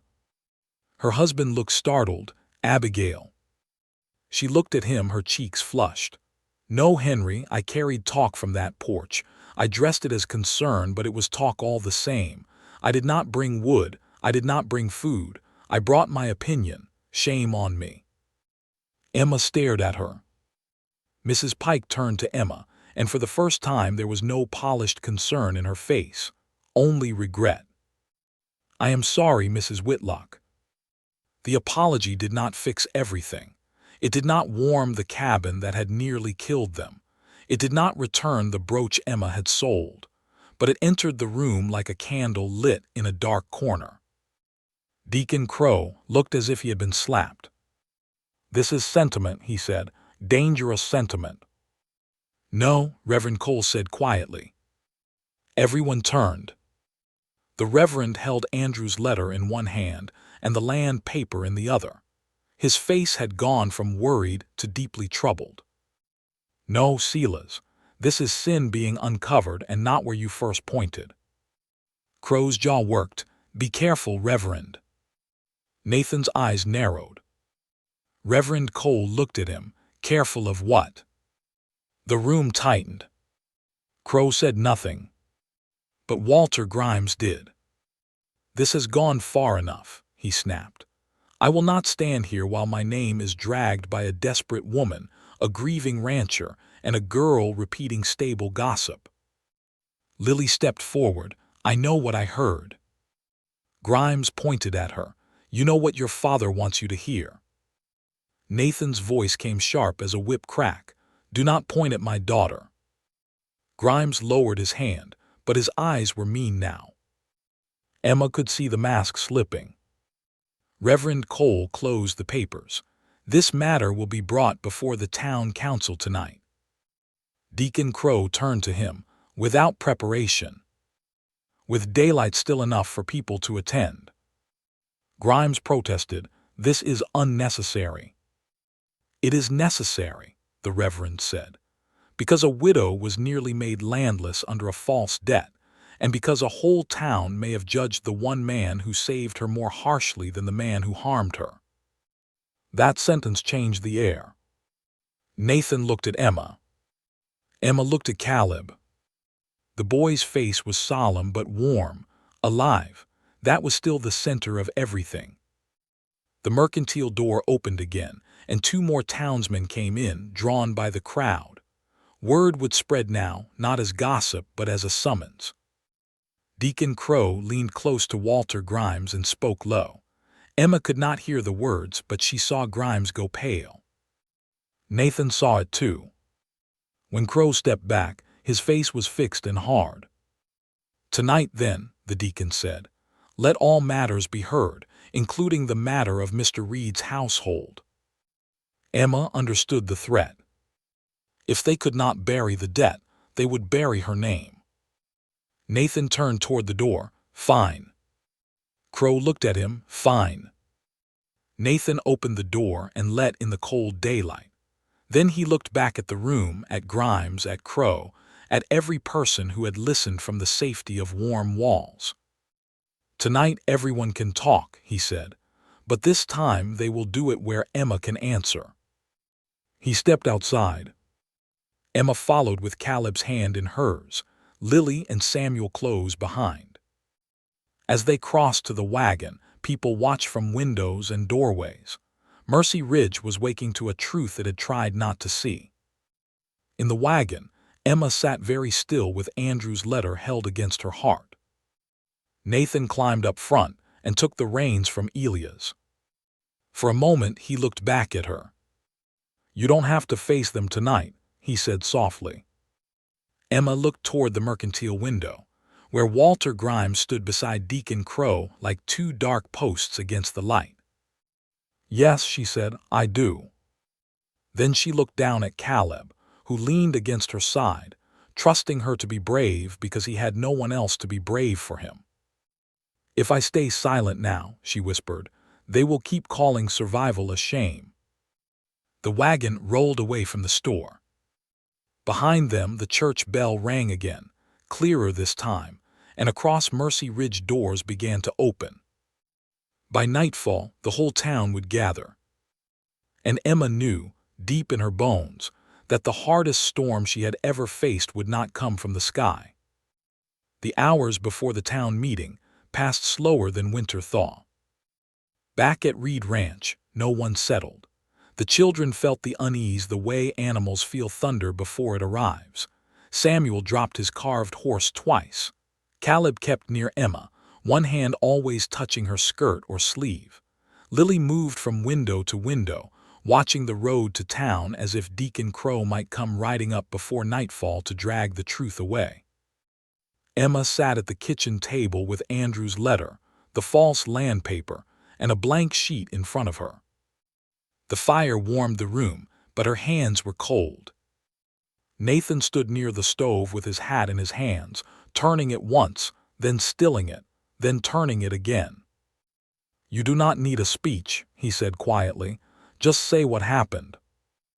Emma looked down at the blank paper. "If I only say what happened, they will find a way to make it sound like something else. Not if enough people heard the truth today. Enough people heard I was living under your roof too." His jaw tightened. She hated that the words had to be said, but leaving them unsaid would not make them less real. Nathan came to the table and pulled out a chair, but did not sit until her eyes allowed it. That small pause touched her more than it should have. "Emma," he said, "there is nothing shameful in being saved." Her throat tightened. "There is if people decide survival belongs to their judgment." "Then let them answer this." His voice stayed level, but there was iron beneath it. Who among them would have carried Caleb out? Emma glanced toward the hearth, where her boy leaned against Lily, half asleep. That question had followed her since the mercantile. It was easy for Mercy Ridge to measure appearances, harder to measure a child's breath in a frozen room. "I do not want them to pity me," she whispered. Nathan's eyes softened. "Then don't ask for pity, ask for truth." She looked at him. Outside, a loose shutter knocked once in the wind. Nathan continued, "Pity fades by morning, truth puts down roots." Emma folded Andrew's letter again, smoothing the crease with her thumb. "Andrew trusted Mr. Grimes. I trusted Mr. Grimes because Andrew was gone and I did not know how to stand alone against a ledger. You are not alone tonight." The words were simple. Too simple. Emma felt them move through her like warmth, reaching a place that had been cold for longer than the storm. She looked away first. Not because she was offended, because some kindnesses were too dangerous to stare at directly. Across the room, Lily spoke from the hearth. "I can tell them what I heard." Nathan turned, only if asked. Lily's mouth tightened. "That sounds like no." "It is not no. It is me trying to keep you from being hurt." "I am already hurt," Lily said. "Mama died and people stopped saying her name. Mrs. Whitlock nearly died and people called it improper that she didn't. I don't think hiding keeps hurt away." The room went silent. Emma watched Nathan absorb the words. He looked at his daughter not as a child talking beyond her years, but as someone he had underestimated by loving too fearfully. At last he nodded. "If they ask," he said, "you may speak, and if they are unkind you look at me, not them." Lily nodded back, proud and afraid all at once. Near dusk, Elias hitched the wagon again. The sky had cleared into a pale blue that promised colder air after dark. Snow along the road had hardened, shining pink under the falling sun. Smoke rose from Mercy Ridge ahead, each chimney marking a warm house full of people who would soon sit in judgment of a woman they had not come looking for when her own chimney went dead. Emma, dressed in her plain brown gown, the one she had carried from her cabin. It was mended at the cuff and worn at the hem. She brushed Caleb's hair and tied her bonnet with fingers that trembled only once. When she stepped into the main room, Nathan was waiting by the door. He wore a dark coat and a clean shirt, but there was nothing showy in him. His beard was trimmed, his boots brushed, his hat in his hand. He looked like a man prepared not for a fight but for a hard truth. For one brief second, Emma thought of how the town would see them walking in together. A widow, a widower, children between them, a household they had not planned but had somehow become. Then Caleb took her hand. Nathan opened the door. They rode to town in silence. The church hall stood beside the white-steepled chapel, its windows glowing yellow against the evening. Wagons and sleighs already crowded the yard. Men stood in knots near the steps. Women gathered under shawls. Their voices lowered when the Reed wagon came into sight. Emma felt the old urge rise. Turn back. Go quiet. Let men settle it. Then Caleb squeezed her hand. She stepped down. The murmurs shifted around her. She kept her eyes forward, but she felt them touch her dress, her face, Nathan's coat, the children walking close. She felt the town deciding things before the meeting had even begun. Nathan walked at her side, not ahead. That mattered. Inside the hall, benches had been pulled into rows. A table stood at the front with 3 councilmen seated behind it, Reverend Cole in the center, Deacon Crow to the right though he was not counsel, and Walter Grimes near the stove with a face of injured dignity. Mrs. Pike sat in the second row, twisting her gloves. Ada Bell sat near the aisle and gave Emma a small nod. Tom Hasker stood at the back with his arms folded, too large for the room and not sorry for it. Emma took a seat near the front. Nathan sat beside her. Lily, Samuel, and Caleb sat close enough that their shoulders touched. Elias remained near the back wall. Reverend Cole rose. "We are gathered," he began, "to hear concerns brought forward today regarding a disputed debt, a land paper, and also the matter of Mrs. Whitlock's residence at Reed Ranch after the blizzard." The words were polite. Too polite for what they carried. Deacon Crow rose before anyone asked him to. "Reverend, I must object to the order of those matters." Reverend Cole looked tired already. On what grounds? The moral question should be first. A stir went through the benches. Nathan's face went still. Emma felt her pulse in her throat. Crow turned toward the room. He did not shout. Men like him did not need to shout when they believed the room already belonged to them. "We all have sympathy for Mrs. Whitlock's hardship," he said. "No Christian heart can ignore suffering, but sympathy cannot blind us to example. For weeks now, an unmarried woman has lived beneath the roof of an unmarried man. Children see this. Young people hear of it. The town's standards are not small things. If we excuse every improper arrangement because winter is hard, then we invite disorder into every decent home." Emma heard a few murmurs of agreement. Not many, but enough. Crow's eyes moved to Nathan. "Mr. Reed may have acted bravely in the storm. I do not deny it, but a brave act can be followed by poor judgment." Nathan started to rise. Emma placed her hand on the bench between them, not touching him, just enough to stop him. Then she stood. The room turned. Emma had imagined this moment all afternoon. In her mind she had been stronger, taller, clearer, but now her knees trembled and the faces blurred into one watching wall. She opened Andrew's letter, not because she needed to read it yet, but because holding it reminded her she had once been loved by a man who wanted her free of false burden. "My name is Emma Whitlock," she said. Her voice sounded small. She took a breath. "My husband, Andrew, died last year, and after he passed, I tried to keep our cabin and raise our son alone. I failed at some of it. I was proud. I did not ask when I should have. I let people believe I was managing because being pitied frightened me almost as much as being hungry. The hall quieted. This was not the beginning they expected. Emma kept going. When the blizzard came, I had almost no wood left. I had no flour. I had a stovepipe cracked near the seam and a roof that let snow in. I burned part of a stool. Then there was nothing left to burn. I lay down with my boy because I did not know what else to do. Caleb's hand found her skirt. Emma looked down at him and nearly broke. Then she looked back at the room. Nathan Reed saw no smoke from my chimney. Not once, but long enough to know something was wrong. He rode through snow that could have killed him. He broke my door and carried me and my child out. If he had waited for a proper arrangement, my son would not be sitting here. No one moved. Even Crow's mouth pressed flat. Emma turned slightly toward him.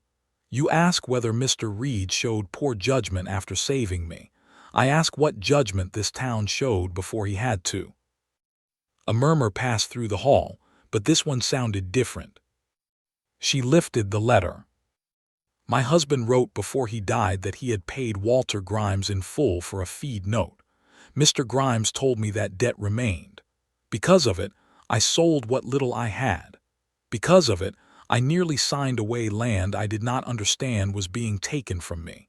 Because of it, my son and I were left colder than we should have been. Grimes rose sharply. This is slander. Tom Hasker's voice came from the back. Sit down, Walter. Several heads turned. Grimes stayed standing, but he did not speak again.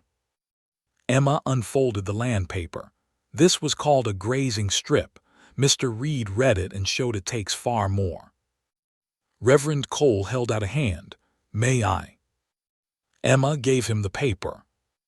He passed it to the councilmen. They read in silence, one after another. The oldest, Mr. Boone, frowned so deeply his brows nearly met. This is no grazing strip, he said. Grimes's face reddened. She had every chance to read it. Ada Bell stood. A hungry widow being misled is not the same as a fair bargain. Deacon Crow snapped. Mrs. Bell, this meeting is not yours to command. Ada looked at him without fear. No, it belongs to truth if we can bear it. Mrs. Pike slowly stood. Everyone stared, perhaps because gossip rarely stood to correct itself. I went to Reed Ranch, she said, voice shaking. I told Mr. Reed people were concerned with appearances. I did not ask first what Mrs. Whitlock needed. I did not ask why no one else had gone. I carried concern like it was virtue when it was mostly fear of talk. Her eyes found Emma's. I am sorry. The apology felt different here in front of the town. Heavier, costlier. Then Lily stood. Nathan turned sharply, but she had already risen. Her hands were clenched at her sides. Mr. Grimes came to our ranch last fall, she said. He asked if Pa had heard the Whitlock place might sell. He said land changes hands easier after snow if folks are desperate. Grimes pointed at her. That child is repeating words put in her mouth. Nathan rose then. The whole hall seemed to feel it. Lily did as promised. She looked at him, not at Grimes. Nathan's voice was low. My daughter has buried her mother, kept house beyond her years, and told fewer lies in 11 years than some men manage before breakfast. You will not shame her because she heard you plainly. No one laughed, though a few men looked down. Reverend Cole stepped forward. Mr. Grimes, the ledger. Grimes stiffened. It is at my store. Then send for it. A young man near the door was dispatched. The wait that followed felt endless.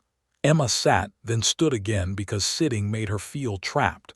Caleb leaned against her. Nathan remained beside them. When the ledger finally arrived, wrapped in cloth, Reverend Cole placed it on the front table. The councilmen bent over it. Tom Hasker came forward to look. Ada Bell pointed to the paid line and the fresher ink beneath it. The hall watched Walter Grimes's face. It told the story before his mouth did. Mr. Boone straightened at last. This note was marked paid, then altered. A sound moved through the room. Grimes lifted both hands. A mistake. Then why press the widow? Tom asked. Grimes swallowed. I believed. You believed she had no one, Nathan said. The words cut clean through the room. Emma looked at Grimes, and suddenly she saw him clearly, not as a powerful man, not as the keeper of ledgers and credit, just a man who had counted on her being too alone to fight back. Reverend Cole turned to Deacon Crow. Silas, you knew of this land paper. Crow's face tightened. I saw a draft. When? Crow did not answer. The silence grew. Nathan's eyes narrowed. Reverend Cole's voice dropped. When? At Walter's request, Crow said at last, to ensure lawful wording. The room erupted. Not loud but deep, gasps, angry whispers, benches creaking, a town hearing its own hidden rot shift under the floorboards. Emma felt Caleb lean harder against her. Deacon Crow raised his voice. I did nothing unlawful. My concern tonight remains moral order. Reverend Cole looked at him with sadness. You helped draft a paper that would take a Widow's Creek road, then came here to question the roof that saved her life. That sentence changed everything. Crow's face went pale. Emma stood very still. The councilmen whispered among themselves. Then Mr. Boone struck the table once with his palm. The feed note is declared paid, he said. The land paper is void. Mr. Grimes will return any property or money taken under this false claim, pending full review. Deacon Crow will step down from council matters until the church and town examine his part. Grimes sank onto the bench behind him.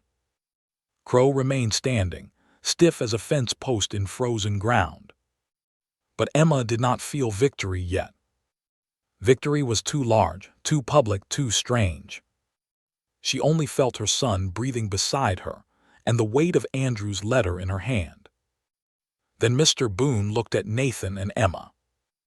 As to Mrs. Whitlock staying at Reed Ranch, he said, this council finds no wrongdoing in shelter given during mortal danger.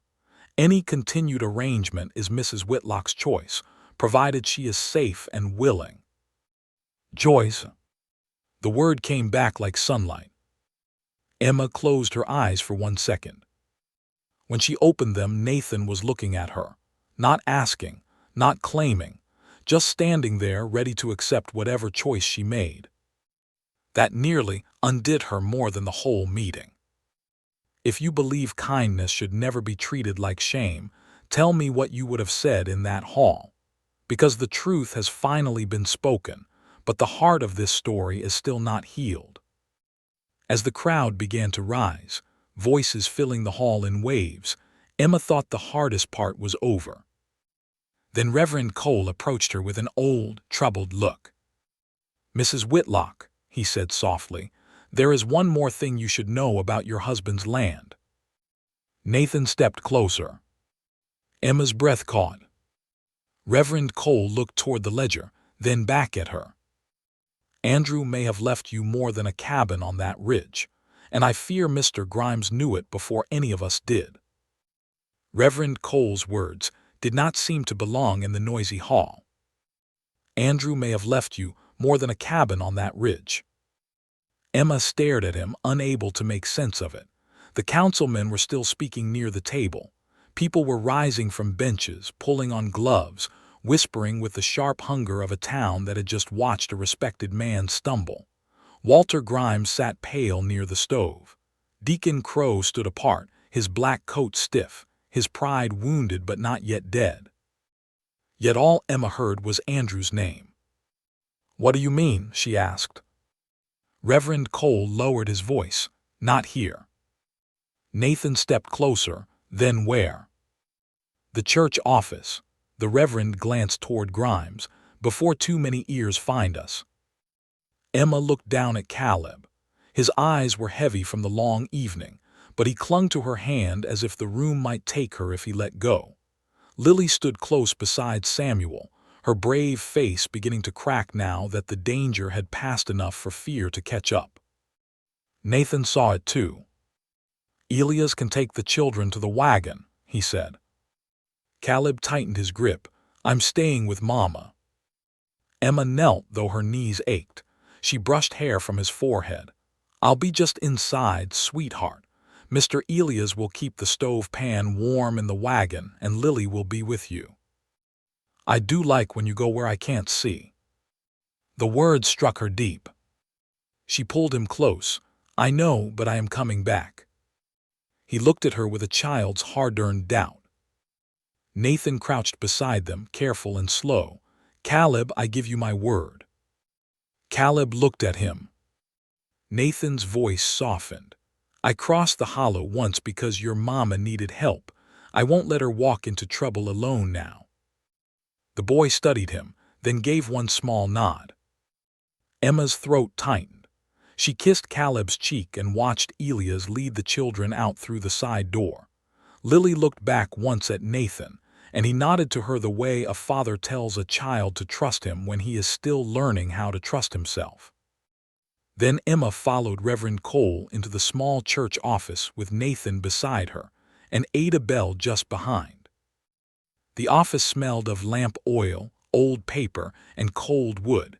A narrow desk stood beneath a shelf of hymnals. Frost touched the lower corners of the window. Reverend Cole shut the door and stood a moment with his hand still on the knob. "I should have looked harder," he said. Emma folded her hands in front of her. "At what?" The Reverend crossed to the desk and opened a drawer. He removed a thin packet tied with twine. The paper looked old but not forgotten. Someone had handled it recently. "This was filed 6 years ago," he said. "Before Andrew bought the cabin proper. Your husband did not only hold the upper quarter section, he also held a water use claim along Mercy Creek." Nathan's face changed at once. Emma looked between them. "Water use." Nathan spoke quietly.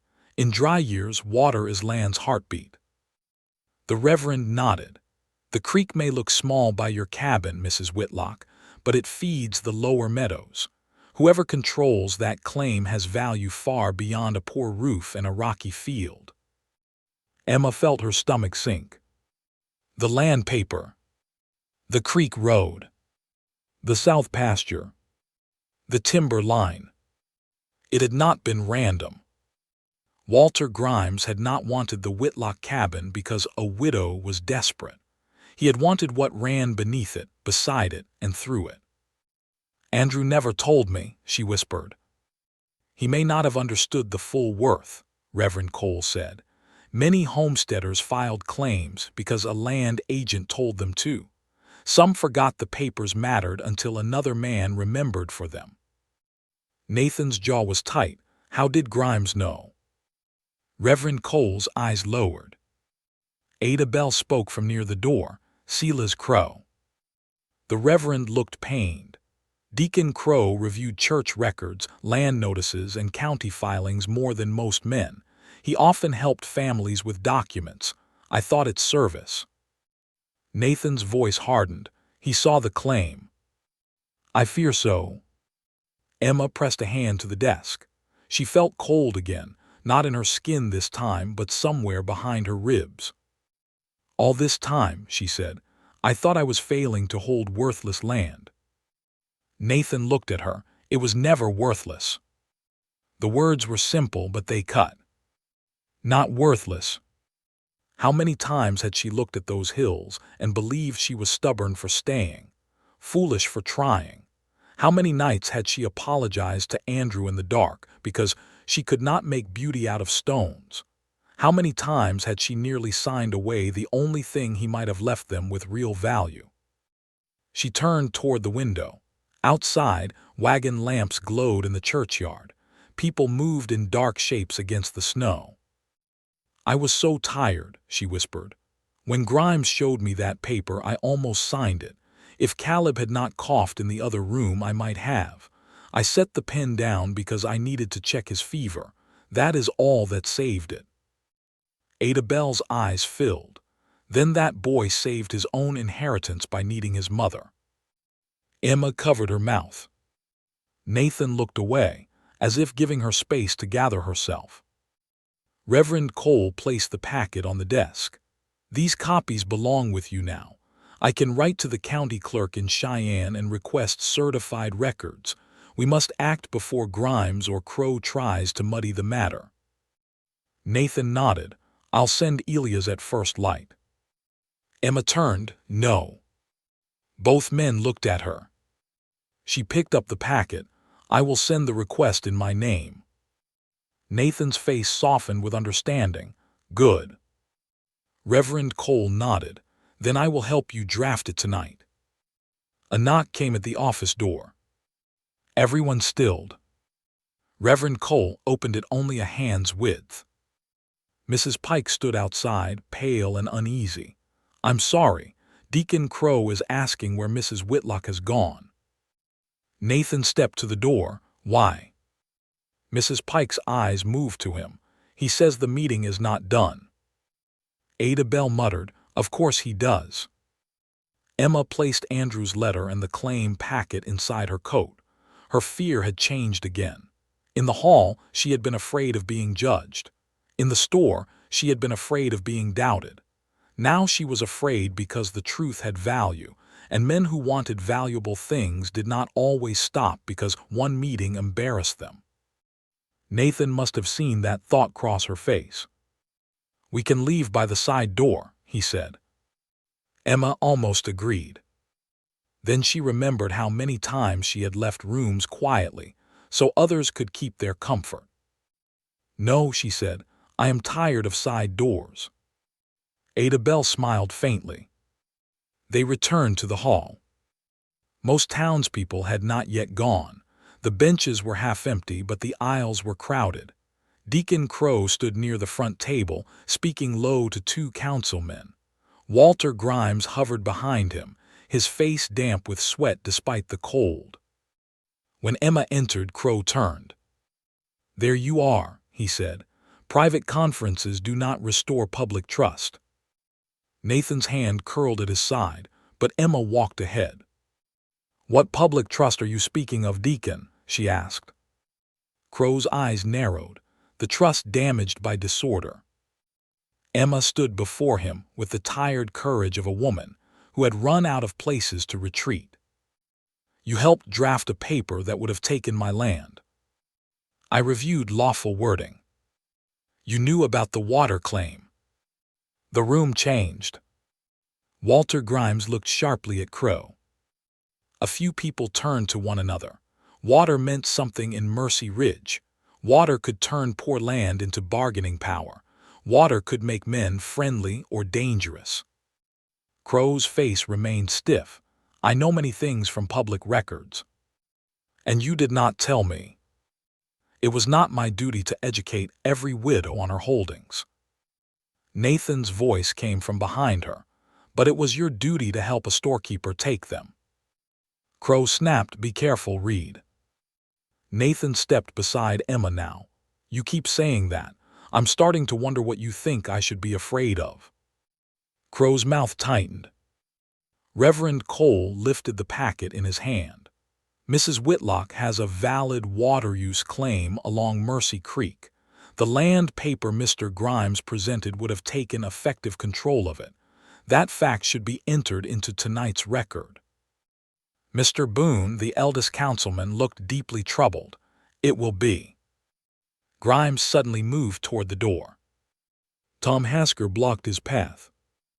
"Going somewhere, Walter?" Grimes pulled himself upright. "Home. I have been insulted enough." "You will stay until the council finishes." "You have no right to hold me." Tom looked toward Mr. Boone. The old councilman spoke firmly. "No one is holding you by force, but if you leave before answering, folks will remember." That stopped him better than rope. Grimes looked around and saw what Emma saw. Faces that had once depended on his credit now studying him with new eyes. A man like Grimes could survive anger. He could not survive a town deciding his ledgers were traps. Crow, sensing the room slipping further, raised his voice. Even if errors were made in business, that does not wash away the impropriety of the winter arrangement. A groan moved through the hall. For the first time, the town seemed tired of him. But Crow pressed on. Mercy requires boundaries. Compassion must not become license.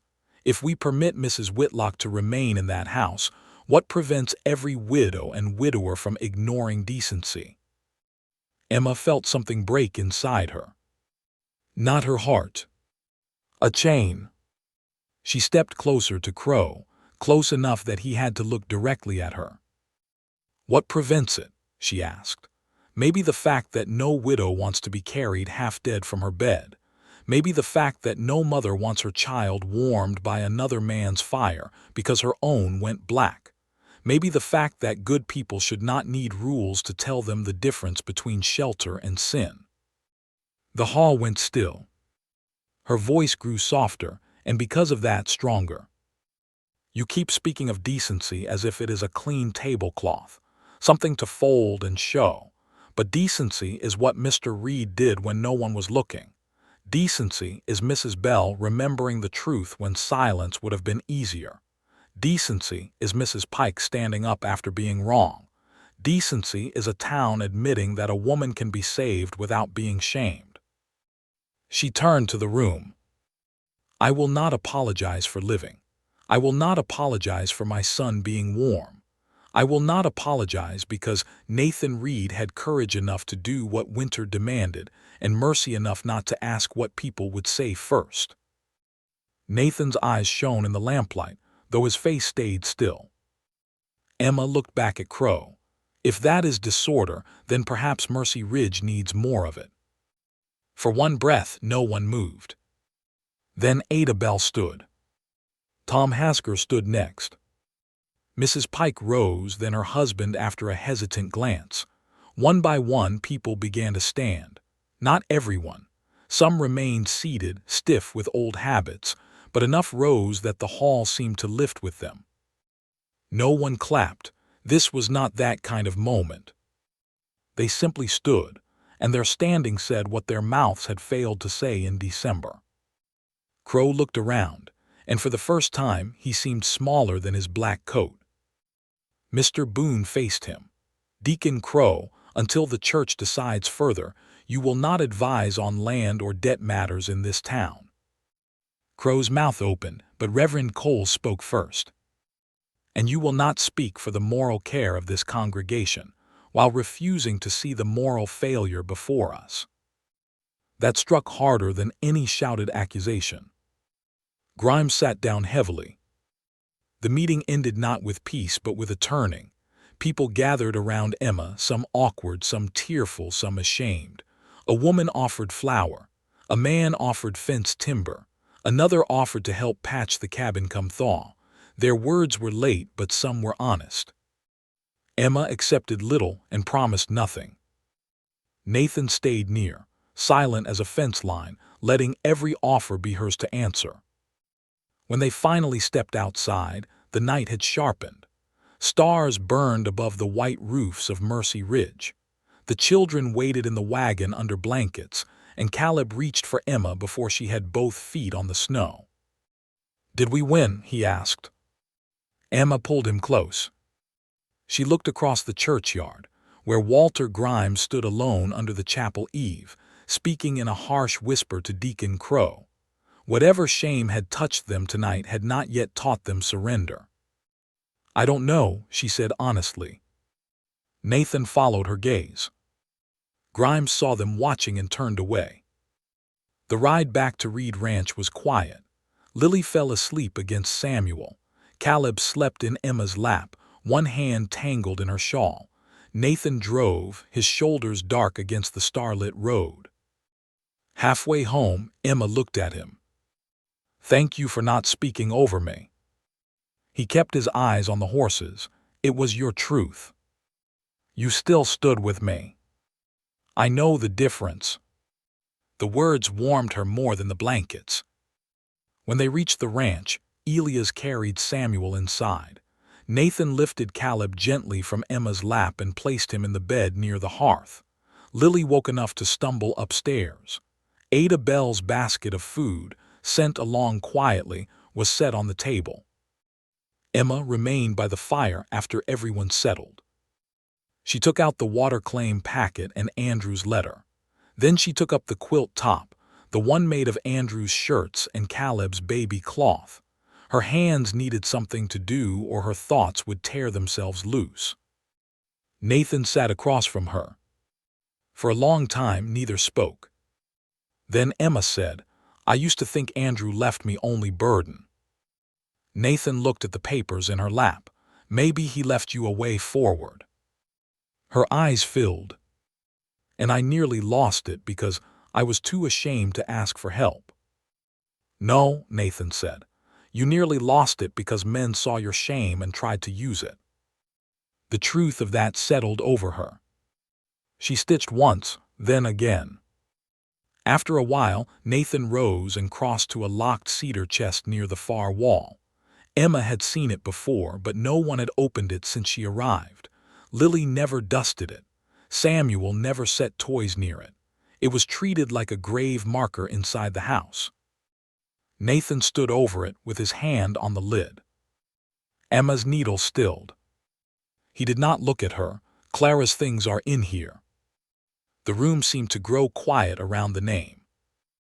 Emma waited. Nathan swallowed. "I packed them after she died. Dresses, shawl, her Sunday bonnet, the blue coat she wore when Lily was born." His hand flexed on the lid. "I thought putting them away would make it hurt less. It didn't. It only made the house emptier." Emma set the quilt down slowly. Nathan looked at her then, and the pain in his eyes was so open she almost turned away to spare him. But he did not need distance now. He needed witness. "Lily sleeps cold," he said, "not in body in here." He touched his chest. "So does Samuel. I have kept their mother folded in a box because I couldn't bear to see her, but maybe they need to see her. Maybe they need more than my silence." Emma's breath caught. She understood what he was asking before he found the words. Nathan opened the chest. The smell of cedar and old lavender rose into the room. He lifted a folded blue dress from inside and held it as if it might break. "Could you," he said, voice rough, "make something warm from these?" Emma looked at the dress, then at the man holding it, then toward the stairs where two motherless children slept. This was not payment. This was trust. A deep, trembling trust one grieving person offers another only when they have run out of ways to be alone. Emma stood and crossed the room. She touched the blue cloth with careful fingers. "Yes," she whispered, "but only if you are sure." Nathan's eyes shone. "I am not sure," he said. "I am only ready." And by the fire that had saved her life, Emma Whitlock understood that the next thing she stitched might not only mend cloth. It might open the one wound Nathan Reed had kept locked away from the world. The blue dress lay across Emma's lap like a piece of sky saved from another life. She did not cut it that first night. No one asked her to. Nathan stood beside the open cedar chest for a long while, one hand resting on the lid, the other holding Clara's folded shawl. The fire gave off a steady glow, warm enough to soften the room but not strong enough to hide the pain on his face. Emma sat near the hearth with the dress in her hands and waited. Some things could not be rushed. Not grief, not trust, not the first cut into cloth that had once touched a woman's living shoulders. Nathan finally sat across from her. "She wore that dress the first Sunday after Samuel was born," he said. Emma looked down at the faded blue cotton. Near the hem, a tiny brown stain remained, maybe from road dust, maybe from coffee, maybe from the ordinary trouble of being alive. "She must have loved blue," Emma said softly. Nathan nodded, said it made the mountains look closer. A faint smile touched his mouth, then left almost as soon as it came. Emma was quiet.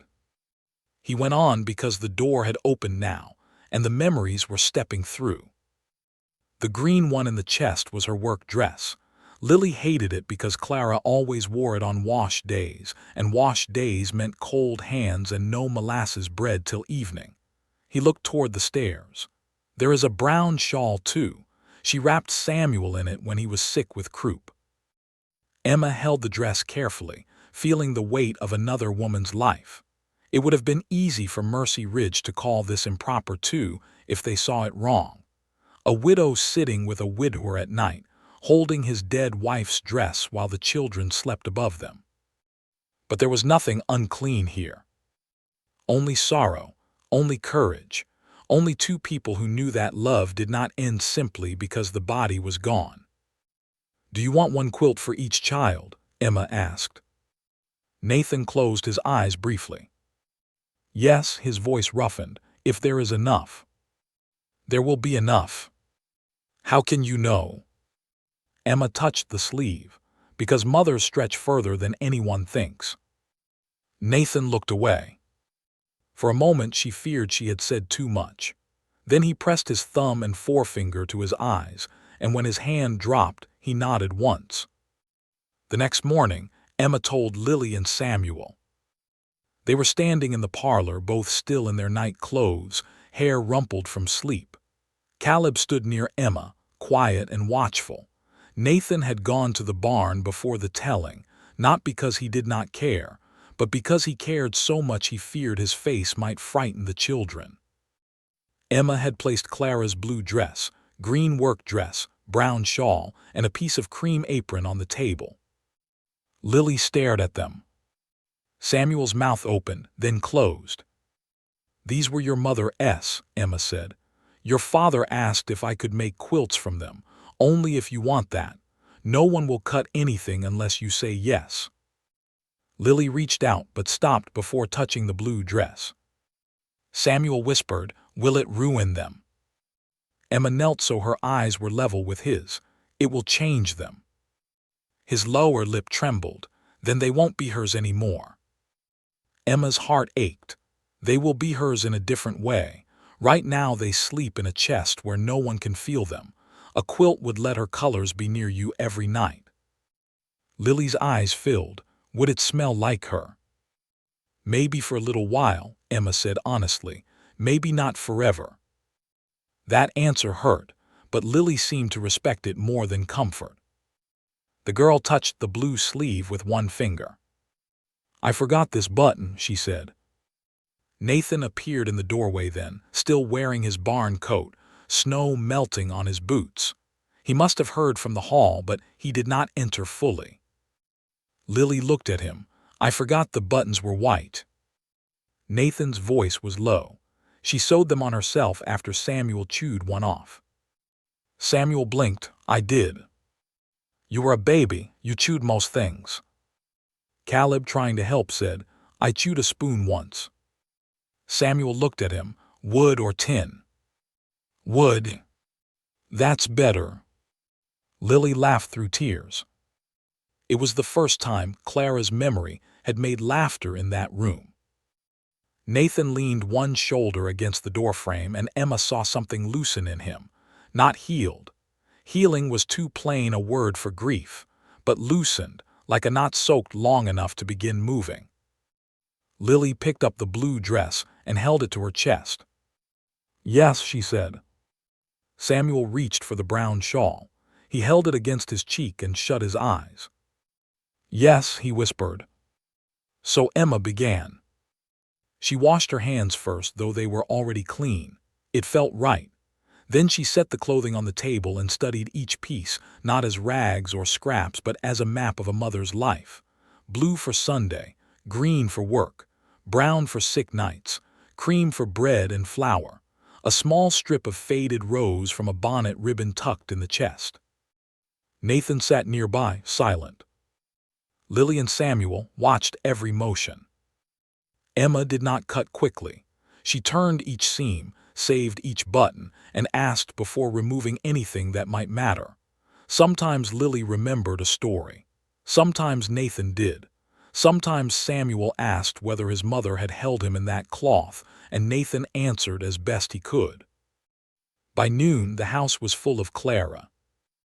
Not her ghost, not in a frightening way, but her presence. Her laughter in small stories. Her habits in worn hymns. Her care in mended seams no one had noticed when she lived, because love often hides inside ordinary work. The quilts grew over the next several days. Outside, the town kept turning. Grimes's mercantile stood open, but fewer people entered. Men who owed accounts suddenly wanted written receipts. Women who bought flour asked to see the scale before paying. Deacon Crow did not appear at church the following Sunday, sending word that he was ill, though most of Mercy Ridge understood the sickness was pride. Reverend Cole sent the letter to Cheyenne for Emma's water claim records, written in her own name. Elias rode it halfway to meet the mail coach, returning with wind-burned cheeks and a grin that said he was glad to have done it. Offers came to Reed Ranch now. Flour, cured ham, wood, nails, a promise of roof help when the thaw softened the ridge. Emma accepted what she could repay in stitching and refused what felt like guilt dressed as charity. Soon, Mrs. Bell brought 3 worn coats and asked if Emma could make a lap quilt for the doctor's sleigh. Then Mrs. Pike came with a basket of clean scraps and eyes lowered. "I know I have no right to ask," she said from the porch. Emma stood in the doorway, a shawl around her shoulders. Nathan was in the barn. The children were inside, arguing over whether Caleb's crooked stitches looked like rabbit tracks or bird feet. Mrs. Pike held out the basket. "My sister lost a baby 5 years ago. She kept the little gowns. I wondered if maybe someday you could make something she might hold without breaking." Emma looked at the woman who had once carried gossip from this very porch and saw something different now. Shame had changed her, not perfectly, not all at once, but enough to make her hands tremble around a basket. "I can try," Emma said. Mrs. Pike's eyes filled. "Thank you." After she left, Emma stood a long time looking at the scraps. The town had judged her for being under Nathan's roof. Now the same town was bringing its hidden grief to that door. That evening, when the children were asleep, and the first of Clara's quilts lay nearly finished across the frame, Nathan came in from the barn and stopped. Lily's quilt shone in the firelight, not bright like new cloth but deep like memory. Blue squares, green strips, cream corners, a brown border from the shawl. At the center, Emma had placed the rose ribbon in the shape of a small star. Nathan did not speak. Emma tied off a stitch and looked up. "It is not done yet." He crossed the room slowly. His hand hovered above the quilt, not touching at first. Then his fingers settled on the blue square near the center. "She would have liked that," he said. Emma's voice softened. "I hope so." He swallowed. "No, I know so." For a moment, he was only a grieving husband standing before proof that love could be changed without being betrayed. Then Lily came down the stairs. She must have woken and seen the lamplight. She stood in her nightgown, barefoot, staring at the quilt. "Is it mine?" she whispered. Emma nodded. Lily came forward slowly, as if approaching a sleeping animal. Her hand touched the rose star, then the blue square, then the green strip. Nathan stood still. Lily suddenly bent over the quilt and pressed her face into it. The sound that came from her was small at first, then it broke open. Nathan reached for her, but stopped, afraid perhaps that his own grief would frighten her. Emma went to Lily and wrapped an arm around her shoulders.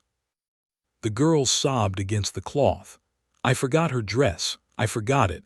I thought if I forgot more she would be gone." Nathan knelt beside her then, his face broken with love. "No," he whispered.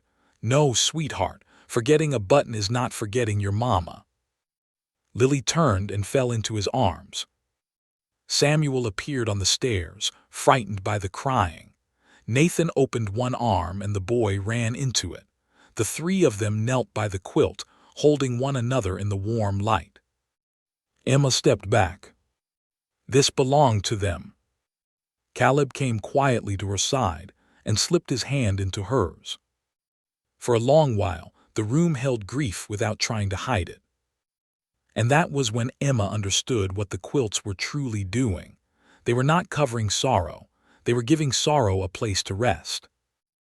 Later, after the children had gone back upstairs with red eyes and lighter hearts, Nathan walked Emma to the porch.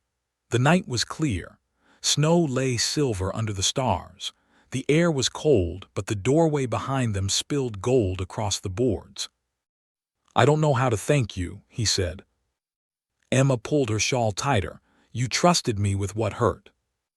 That was not a small thing. No. He looked out toward the dark line of the hollow. "When Clara died, I thought the kindest thing I could do for the children was keep everything steady. Same chores, same prayers, same seats at the table." He shook his head.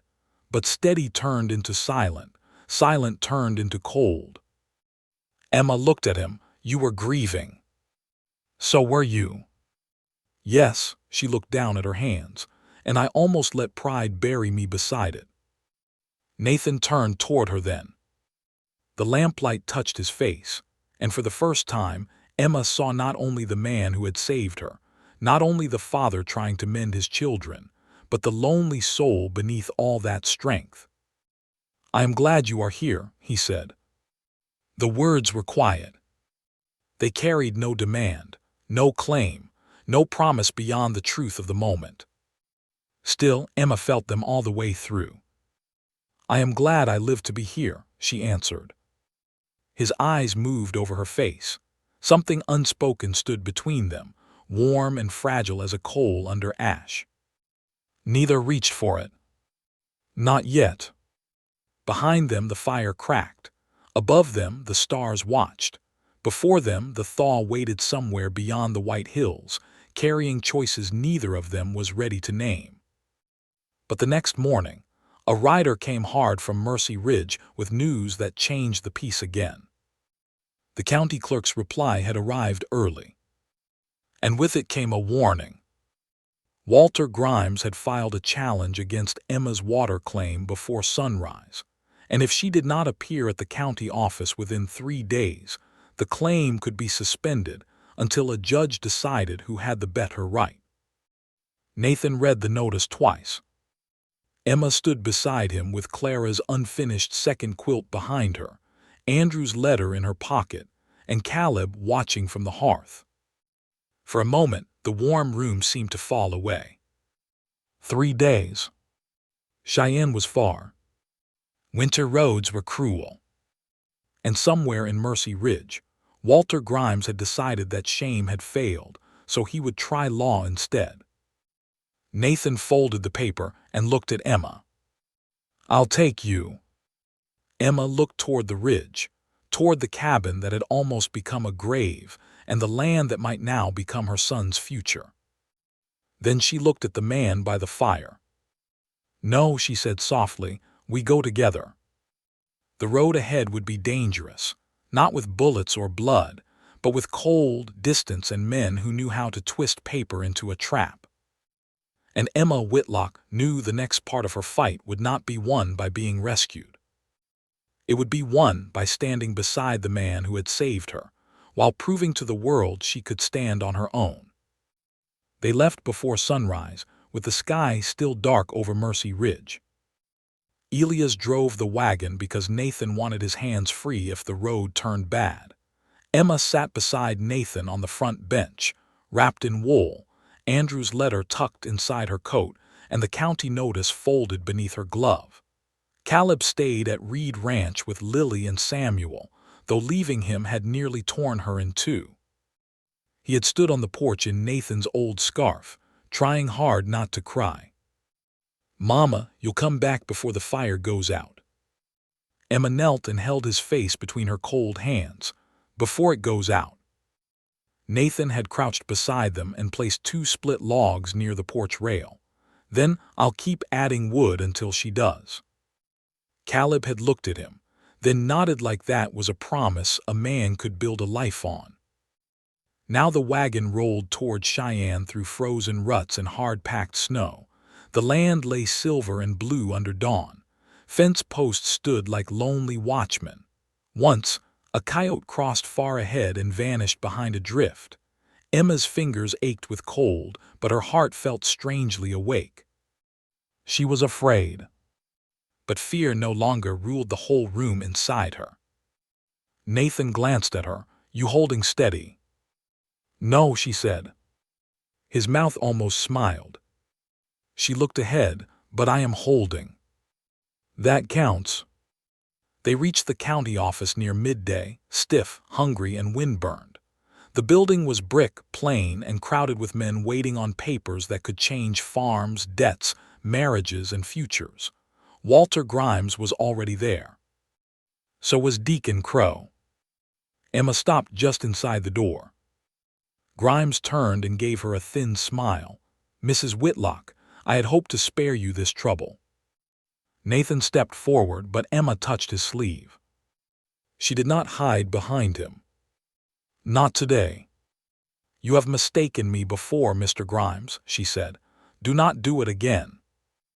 The clerk, Mr. Harlan Webb, was an older man with round spectacles and ink on his thumb. He called them into a side room where a small coal stove ticked in the corner. Papers were spread across a table: Andrew's original claim, Grimes's challenge, the false transfer draft, and the mercantile note marked paid then altered. Mr. Webb read slowly. No one rushed him. Emma watched his eyes move across each line.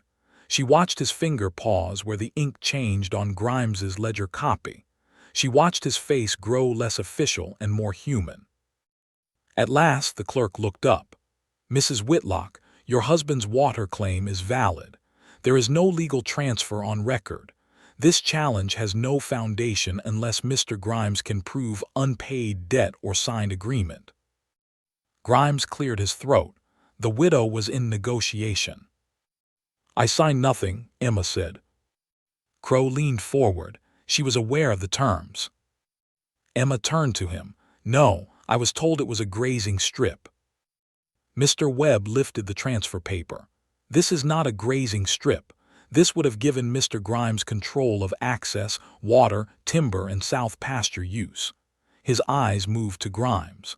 "A very large mistake for a man known for careful ledgers." Grimes's face tightened. "I acted within business custom." "Business custom is not law." The room went still. Mr. Webb dipped his pen in ink and wrote with firm strokes.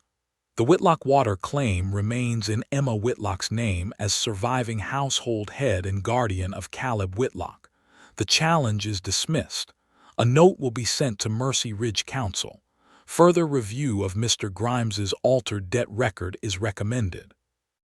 Emma closed her eyes. For a moment she heard nothing. Not the stove. Not the winter wind against the window. Not Grimes's angry breath. Only one thing. Caleb still had a future. Andrew had not left only sorrow. He had left a way forward, and this time, no man had taken it while Emma stood silent. When she opened her eyes, Nathan was watching her. There was pride in his face, but not the kind that claimed, the kind that witnessed. Grimes grabbed his hat. "This is not finished." Mr. Webb looked over his spectacles. "It is finished here." Crow rose too, but his black coat no longer made the room smaller. He looked like any other man whose words had run out. Outside the office, Emma stepped into the cold and breathed as if she had been underwater for a year. Nathan stood beside her. "It is yours." "No," she said softly, "it is Caleb's." Then she looked at him. "And Andrew S. and mine." Nathan nodded.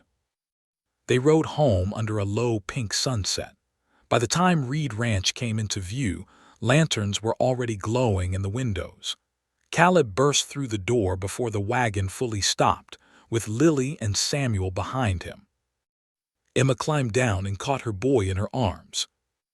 "It didn't go out," Caleb said against her coat. She looked over his head and saw the fire burning strong through the window. No, she whispered, it didn't. Spring came slowly to Mercy Ridge that year. Snow slid from roofs. The hollow softened into mud. Men from town came to patch Emma's cabin, and this time she paid them in quilt work, clear accounts, and signed receipts. Walter Grimes's mercantile did not close, but it changed.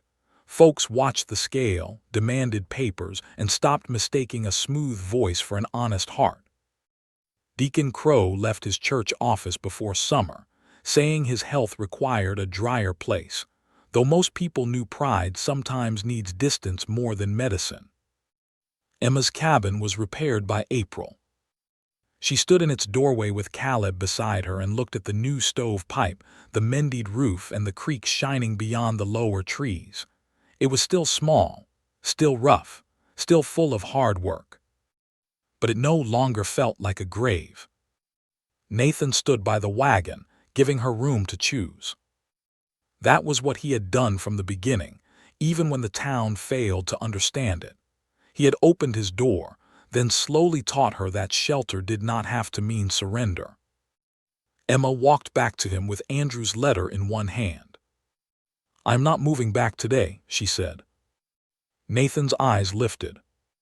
She smiled through tears, "but I needed to know I could." His face softened in a way that made all the months between them feel present at once. The broken door, the fire, the town hall, Clara's quilts, the long ride to Cheyenne, the quiet nights when no one named what was growing because grief deserved patience. He took off his hat. "Emma," he said, "I told Mercy Ridge I had room by my fire and did not care who talked. I meant it then. I mean it still. But I waited until your cabin was safe, your claim was yours, and your choice was clear." Her breath caught. "I am not asking because you need shelter," he said. "You have shelter. I am not asking because you need my name. You kept your own. I am asking because my house was cold long before winter, and you brought warmth to corners I had stopped looking at." Emma's eyes filled. Nathan's voice roughened. "Marry me if your heart can, not for rescue, not for talk, for the life we might build by that fire with all our children warm around it."